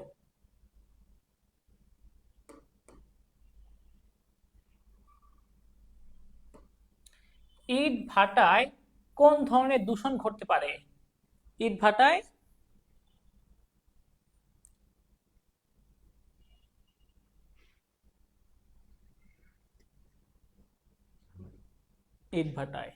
ইটভাটার যে ধোঁয়া, এই ধোঁয়ার কারণে আপনার দূষিত হয় কি? বায়ু। ওই যে ইটভাটার যে মাটি নিয়ে কাজ করে, এজন্য মাটি দূষিত হয়। তো উত্তর হবে কি? মাটি এবং বায়ু। উত্তর হবে এই দুইটাই, মাটি প্লাস বায়ু। আছে কোথাও? এই যেমন বায়ু এবং মাটি দূষণ।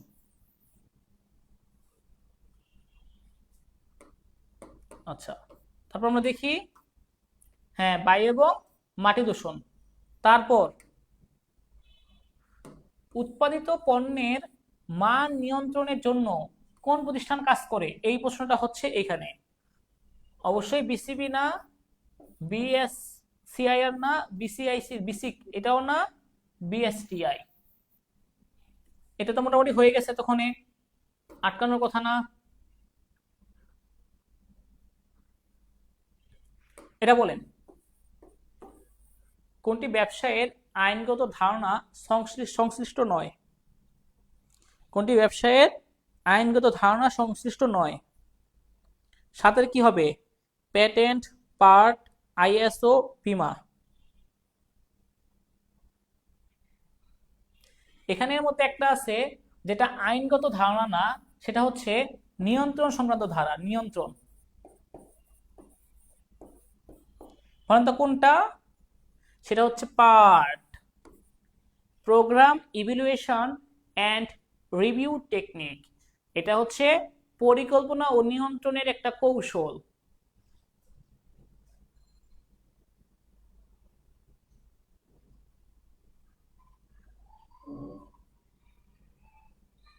ওকে, উত্তর হবে কি পার্ট। তারপর পণ্যকে অন্যান্য প্রতিযোগীদের থেকে আলাদা করার জন্য কোনটি ব্যবহার করা হয়, এটা বলেন তো দেখি। পণ্যকে আপনি আলাদা করবেন অন্যান্য প্রতিষ্ঠান থেকে, এটা কোনটা হবে? পার্ট লইছি, পার্ট না তো, PERT, পার্ট, PART না, PERT, program evaluation and review technique.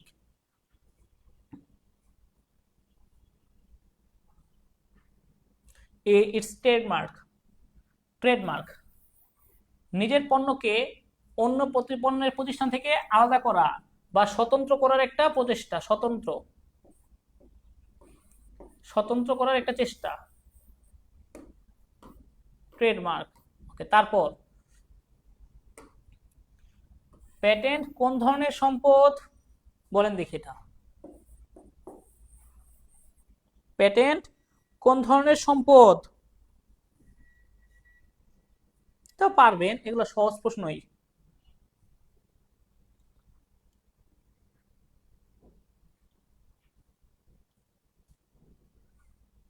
হ্যাঁ, এটা হচ্ছে বুদ্ধিবৃত্তিক সম্পদ।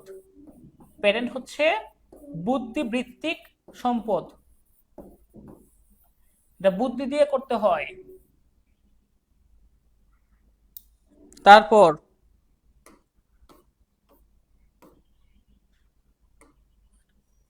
পণ্যকে অন্যদের থেকে স্বতন্ত্র করার জন্য কোনটা ব্যবহার করা হয়, ওইটা একই প্রশ্ন, ট্রেডমার্কস, এটা পারবেন। Trademark, trademark.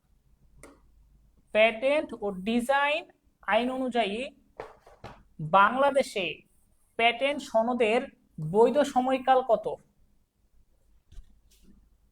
কত বছর থাকে প্যাটেন্টের বৈধ সময়কাল?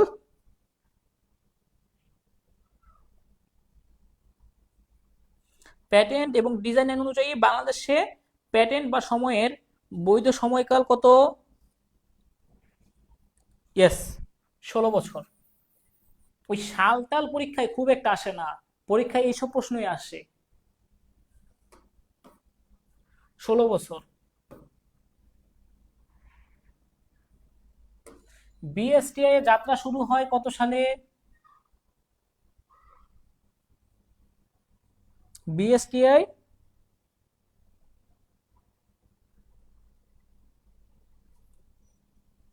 এটা না না, বিএসটিআই শুরু হয়েছে এই যেটা 1985 সালে বিএসটিআই শুরু হয়েছে।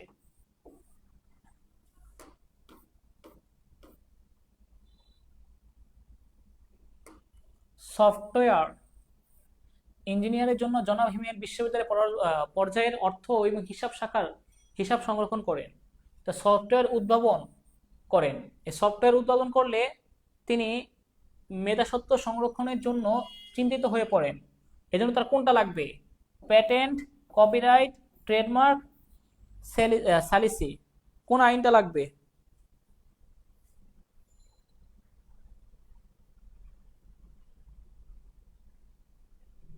ইয়েস, সফটওয়্যার হচ্ছে কপিরাইটের সাথে সম্পর্কিত। সফটওয়্যার কপিরাইটের সাথে সম্পর্কিত। উত্তর হবে কি কপিরাইট। যারা এ দিচ্ছেন, যারা প্যাটেন্ট বলছেন, তারা ভুল করছেন।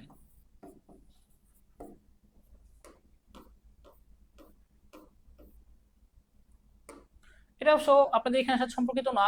পণ্য বিক্রয় আইন হচ্ছে 1930 সাল, এটা মার্কেটিং এর সাথে সম্পর্কিত। পণ্য বিক্রয় আইন 1930 সাল।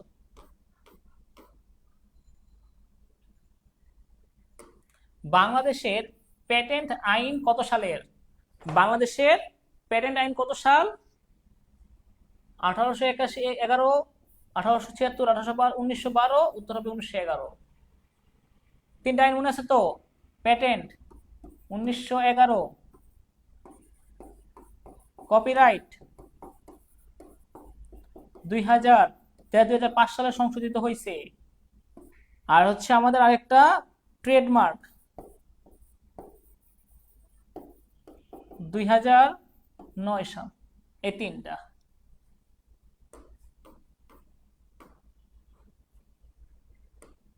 শিশুদের নিয়োগ বিধিমালা কত সালের আইন? 1995 সাল, 96 সাল, 89 সাল, 2000 সাল। শিশুদের নিয়োগ বিধিমালা কত সালের আইন অনুযায়ী? মানে আপনি শিশুদের দিয়ে কাজ করতে পারবেন না।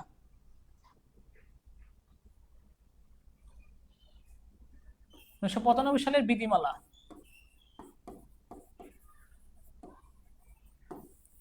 শিশুদের নিয়োগ বিধিমালা হচ্ছে 1995 সালের বিধিমালা, পরিবেশ সংরক্ষণ আইনের মতো। আবার 2006 সাল দিলেও দিতে পারতাম আমরা।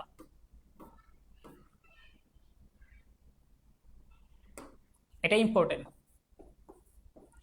এটা আপনারা বলেন। নতুন আবিষ্কারে আবিষ্কারকের অধিকার নিচের কোন আইন অনুযায়ী সুরক্ষা দেয়? প্যাটেন্ট, ট্রেডমার্ক, কপিরাইট, বীমা আইন। এটা তো হবে না নিশ্চিত। এই তিনটার মধ্যে কোনটা বলেন দেখি, এটা উত্তর কে দেয়? পারবেন অনেকেই।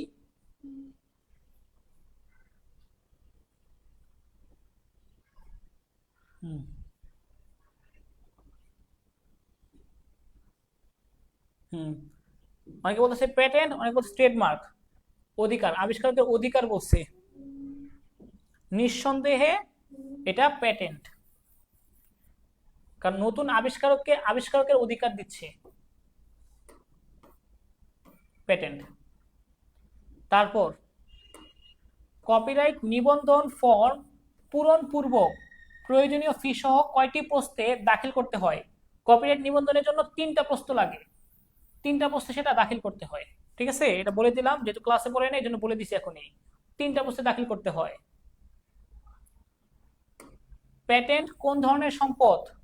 বুদ্ধিবৃত্তিক, আগেই বলা হয়েছে, এই জন্য আর বললাম না এখন।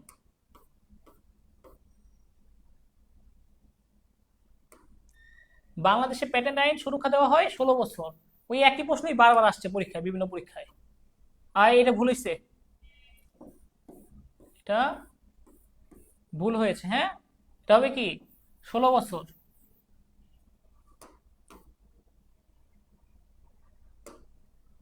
কপিরাইট আইনে ফটোগ্রাফ স্বত্বাধিকারীর অধিকার কত বছর পর্যন্ত সংরক্ষিত থাকে? এটা বলেন তো দেখি।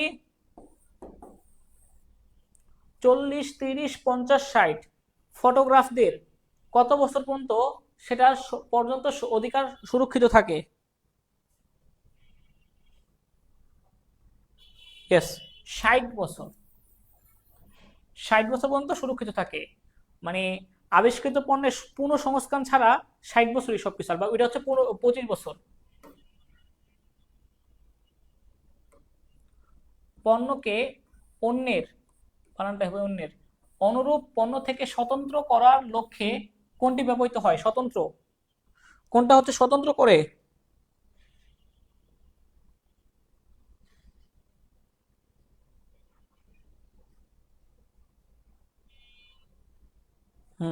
অবশ্যই স্বতন্ত্র করার কাজ করে হচ্ছে ট্রেডমার্ক।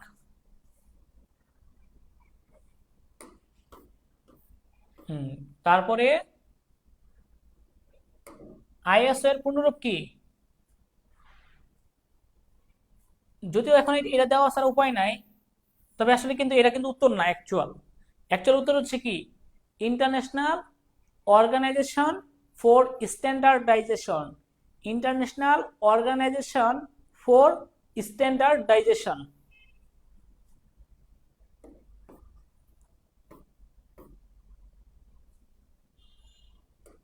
নিচের কোন ব্যাংক জামানত ছাড়াই ঋণ প্রদান করে থাকে?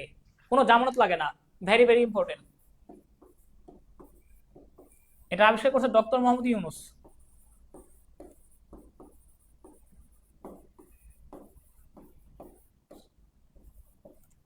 2006 সালে।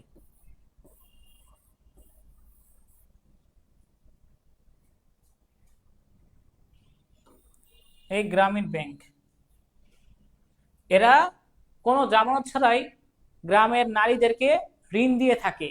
তাকে বলে মানুষ সুদখোর, অথচ সে কত উপকার করছে। ব্র্যাক ব্যাংক, হ্যাঁ, জীবনও দিবে না। জানা আপনি ব্র্যাক ব্যাংক থেকে ঋণ নিয়ে আসেন, দেখেন দেয় কিনা, জীবনও দিবে না তারা। গ্রামীণ ব্যাংক। ইউরোপীয় ইউনিয়নের সদর দপ্তর কোথায় অবস্থিত? এটাও ইম্পর্টেন্ট। ইউরোপিয়ান ইউনিয়ন বিশ্বের সবচেয়ে বড় আঞ্চলিক জোট।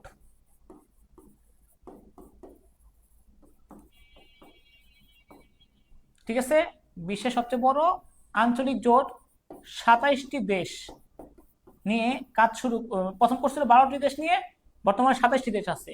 এটা হচ্ছে ব্রাসেলস।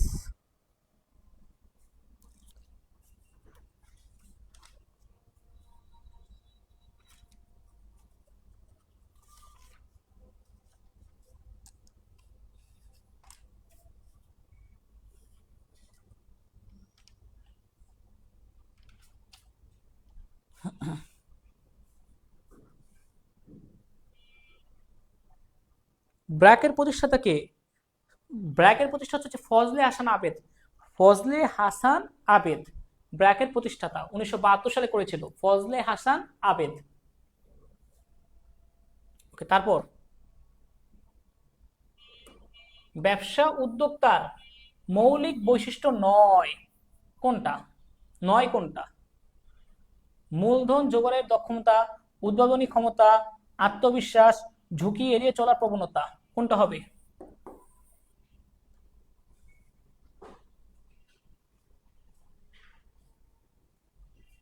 নিঃসন্দেহে ঝুঁকি এড়িয়ে চলার প্রবণতা। এটা কোনো কি হবে না, উদ্যোক্তা গুণাবলী না, কারণ তাকে তো ঝুঁকি মোকাবেলা করতে হবে। ঝুঁকি এড়িয়ে চলে তো চলবে না, ঝুঁকি তো থাকবেই। জীবনে ব্যবসা চলা করতে ঝুঁকি থাকবেই।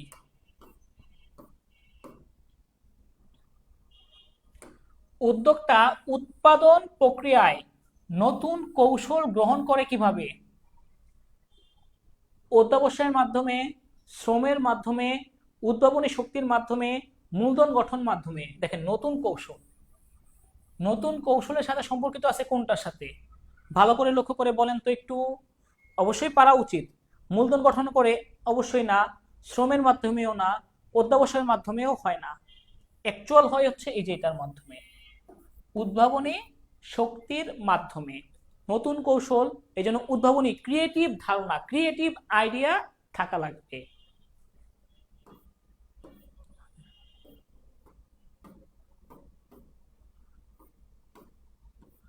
উদ্ভাবনী শক্তির মাধ্যমে। লাস্ট, তারপর দেখি আমরা, একটি ব্যবসা প্রতিষ্ঠান সংগঠিত ও পরিচালিত করার জন্য প্রয়োজনীয় ঝুঁকি গ্রহণ করেন কে?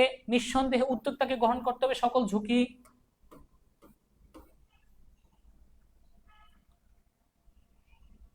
একজন সফল উদ্যোক্তার গুণাবলী কি? সতর্কতা থাকা উচিত, বুদ্ধিমত্তা থাকা উচিত, আন্তরিকতা থাকা লাগবে। তাহলে সবগুলোই হয়। সফল উদ্যোক্তার জন্য সতর্কতা, বুদ্ধিমত্তা, আন্তরিকতা, এই সবগুলা গুণই থাকা উচিত।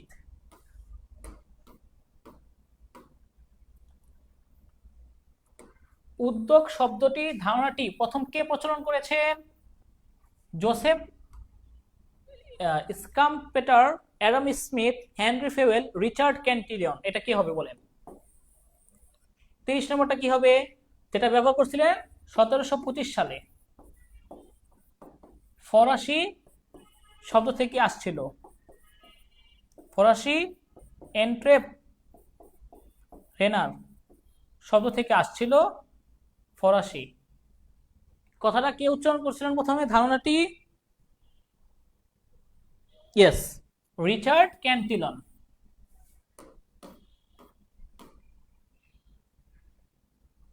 বর্তমানে বিশ্বে উৎপাদন ব্যয় কমানোর জন্য ব্যবসা প্রতিষ্ঠানগুলো কোন ধরনের ব্যবসা সুবিধা কাজে লাগানোর চেষ্টা করছে? তারা করতেছে বর্তমানে তারা চুক্তির মাধ্যমে কাজ করে নিচ্ছে, অন্যকে চুক্তির মাধ্যমে ফ্রিল্যান্সিং করে নিচ্ছে, আউটসোর্সিং ব্যবসার মাধ্যমে হচ্ছে আউটসোর্সিং ব্যবসা।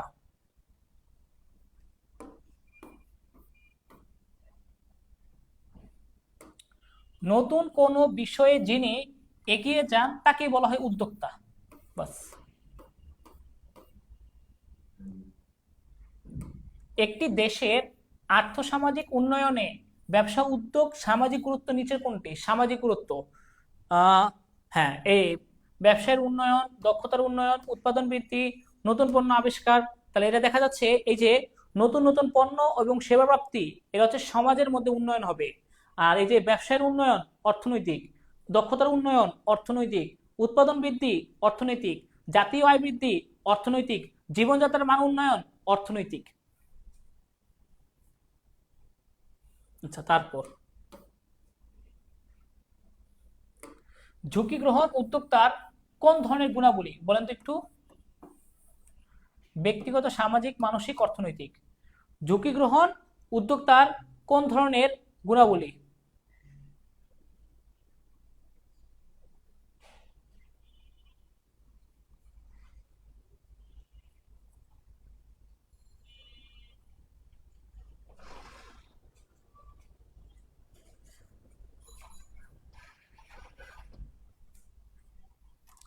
মাসি খুব ঝামেলা করতেছিল একটা। না, এটা হচ্ছে মানসিক গুণাবলী। ঝুঁকি গ্রহণ করা হচ্ছে মানসিক গুণাবলী, এটা হলো মেন্টাল ক্যাপাবিলিটি, বুঝছেন? এটা হচ্ছে শারীরিক না শক্তির বিষয় না, এটা মানসিক।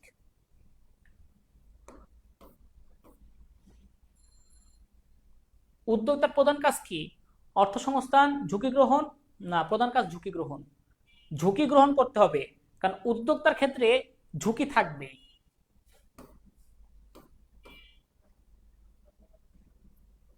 গৃহীত উদ্যোগ দ্বারা ভালো কিছু অর্জিত হবে, এটা কোন ধরনের চিন্তা ভাবনা, এটা বলেন। গৃহীত উদ্যোগ দ্বারা ভালো কিছু অর্জিত হবে, এ ধরনের চিন্তা উদ্যোক্তার কোন গুণাবলীকে প্রকাশ করে? মানসিক দৃঢ়তা, অধ্যাবসায়, ঝুঁকি গ্রহণ ক্ষমতা, আত্মবিশ্বাস। যে ভালো, যেমন গৃহীত উদ্যোগ দ্বারা ভালো কিছু অর্জিত হবে, এই যে পড়াশোনা দ্বারা আপনারা আশা করতেছেন ডিউতে চান্স হবে, জিএসটি তে চান্স হবে, তাহলে এটা কোন ধরনের গুণাবলী?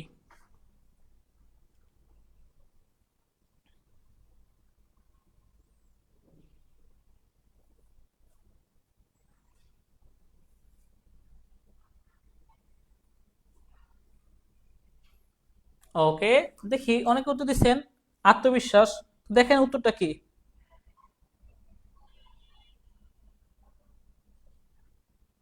মানসিক দৃঢ়তা না, এটা হচ্ছে আত্মবিশ্বাস। আমার কনফিডেন্স আছে আমি চান্স পাবো ডিউতে, আমার কনফিডেন্স আছে আমি চান্স পাবো জিএসটি তে, এরকম হচ্ছে আত্মবিশ্বাসের বিষয়টা। হ্যাঁ, কারবারের ঝুঁকি গ্রহণকারীকে বলা হয় কি? কারবারে যে ঝুঁকি গ্রহণ করে সে হচ্ছে উদ্যোক্তা।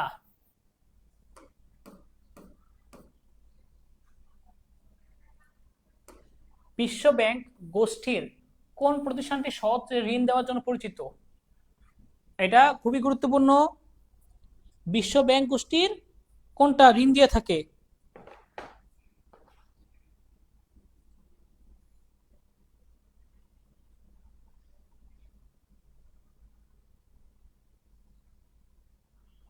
আপনার পরে নেই অবশ্য, ID, IDB Islamic development bank. বিশ্ব ব্যাংক গোষ্ঠী, এটা Islamic development bank, IDB, Islamic development bank. ক্ষুদ্র ঋণের প্রবক্তা কে?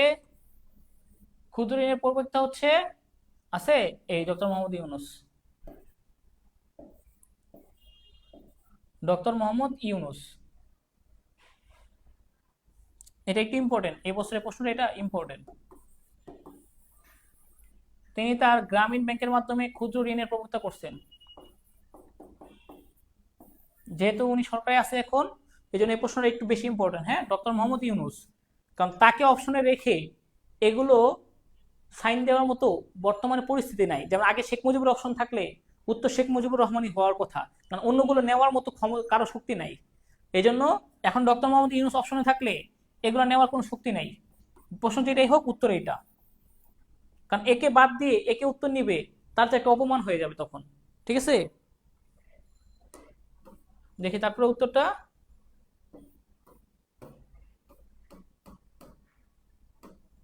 ডক্টর মোহাম্মদ ইউনূস।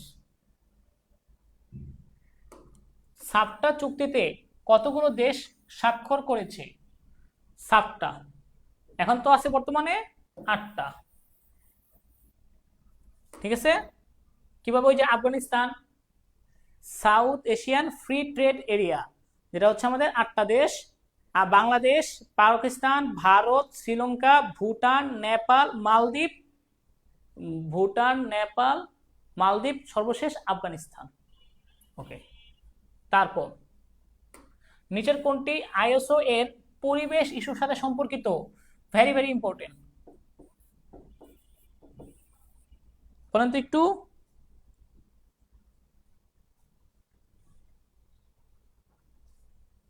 আইএসও 2000 কত? আইএসও 14,000।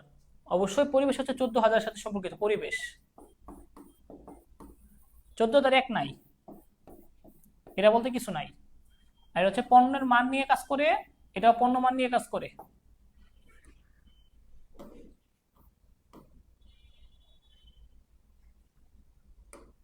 এসএমই কিসের সাথে সম্পর্কিত?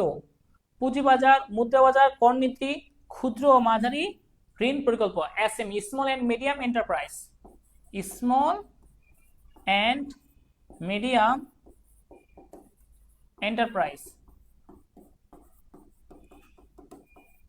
এটা হচ্ছে আমাদের ক্ষুদ্র ও মাঝারি ঋণ পরিকল্পনা। ওকে, আইএসও এর প্রধান অফিস কোথায়? এটাও ইম্পর্টেন্ট। আইএসও এর প্রধান অফিস কোথায়? এটাও জানা লাগবে। এটা হচ্ছে সুইজারল্যান্ডে। হ্যাঁ, সুইজারল্যান্ড। সুইজারল্যান্ডে কোথায়? New York, London, Tokyo, Geneva. 100% Geneva. ISO এর সদর দপ্তর সুইজারল্যান্ডে জেনেভায় প্রতিষ্ঠিত, যেটা 1947 সালে এই আইএসও গঠিত হয়েছিল, international organisation for standardisation. BGMEA কোন শিল্পের স্বার্থ সংরক্ষণকারী প্রতিষ্ঠান? পাট, তৈরি পোশাক, সুতা, স্টিল। এটাও ইম্পর্টেন্ট।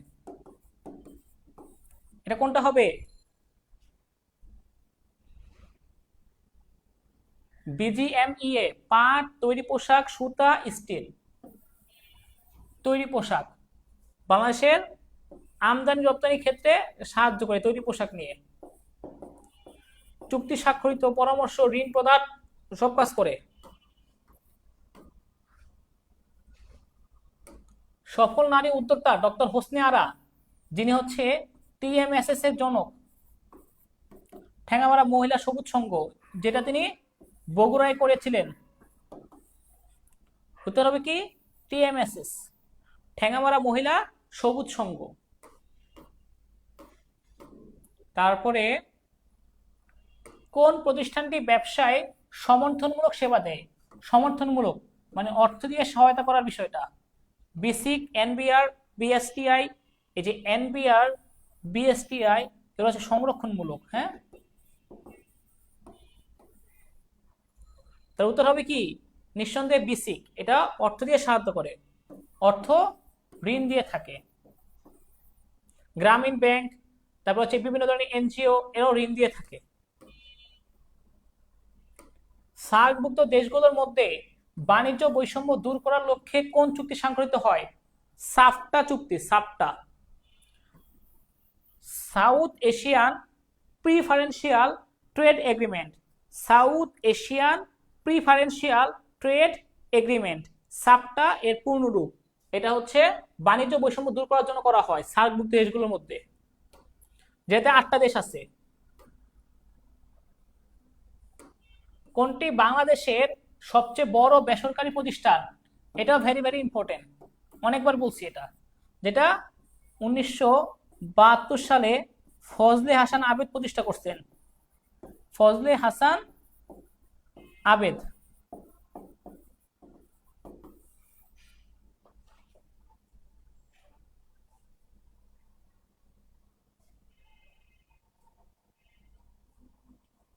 ওকে, তাহলে এটা হচ্ছে ব্রাক। দক্ষিণ পূর্ব এশিয়ার দেশগুলোর সামগ্রিক কল্যাণের জন্য নিচের কোন সংস্থাটি গঠিত? আসিয়ান। দক্ষিণ পূর্ব এশিয়ার, এশিয়ান, এশিয়ান। আইএসও 9000 মান ব্যবস্থাপনা, পণ্যের মান ব্যবস্থাপনা নিয়ে কাজ করে। আচ্ছা, যে পণ্য মান ব্যবস্থাপনার কাজ এবং সনদ দেয় তারা। একটি কোম্পানির নাম অথবা লোগো সম্পর্কিত অধিকার যে আইন দ্বারা পরিচালিত হয়, নাম এবং লোগো, সেটা অবশ্যই ট্রেডমার্ক। নাম, লোগো, প্রতীক, শব্দ, রং, স্লোগান, চিহ্ন, এগুলো সব কিছুই হচ্ছে ট্রেডমার্ক, যার আইন 2009 সালের ট্রেডমার্ক আইন অনুযায়ী পরিচিত হয়, যেটার মেয়াদ হচ্ছে 7 বছর, প্রয়োজনে 10 বছর পর্যন্ত পুনঃ পুনঃ করা যায় ট্রেডমার্ক আইন।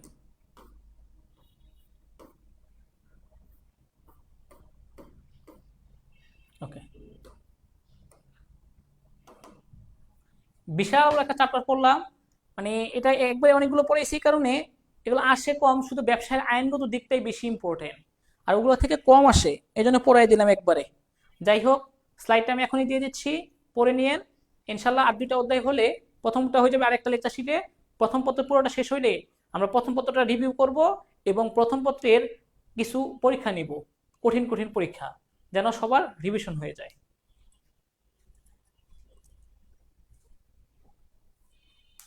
ওকে, আজকে এইটুকুই। আল্লাহ হাফেজ।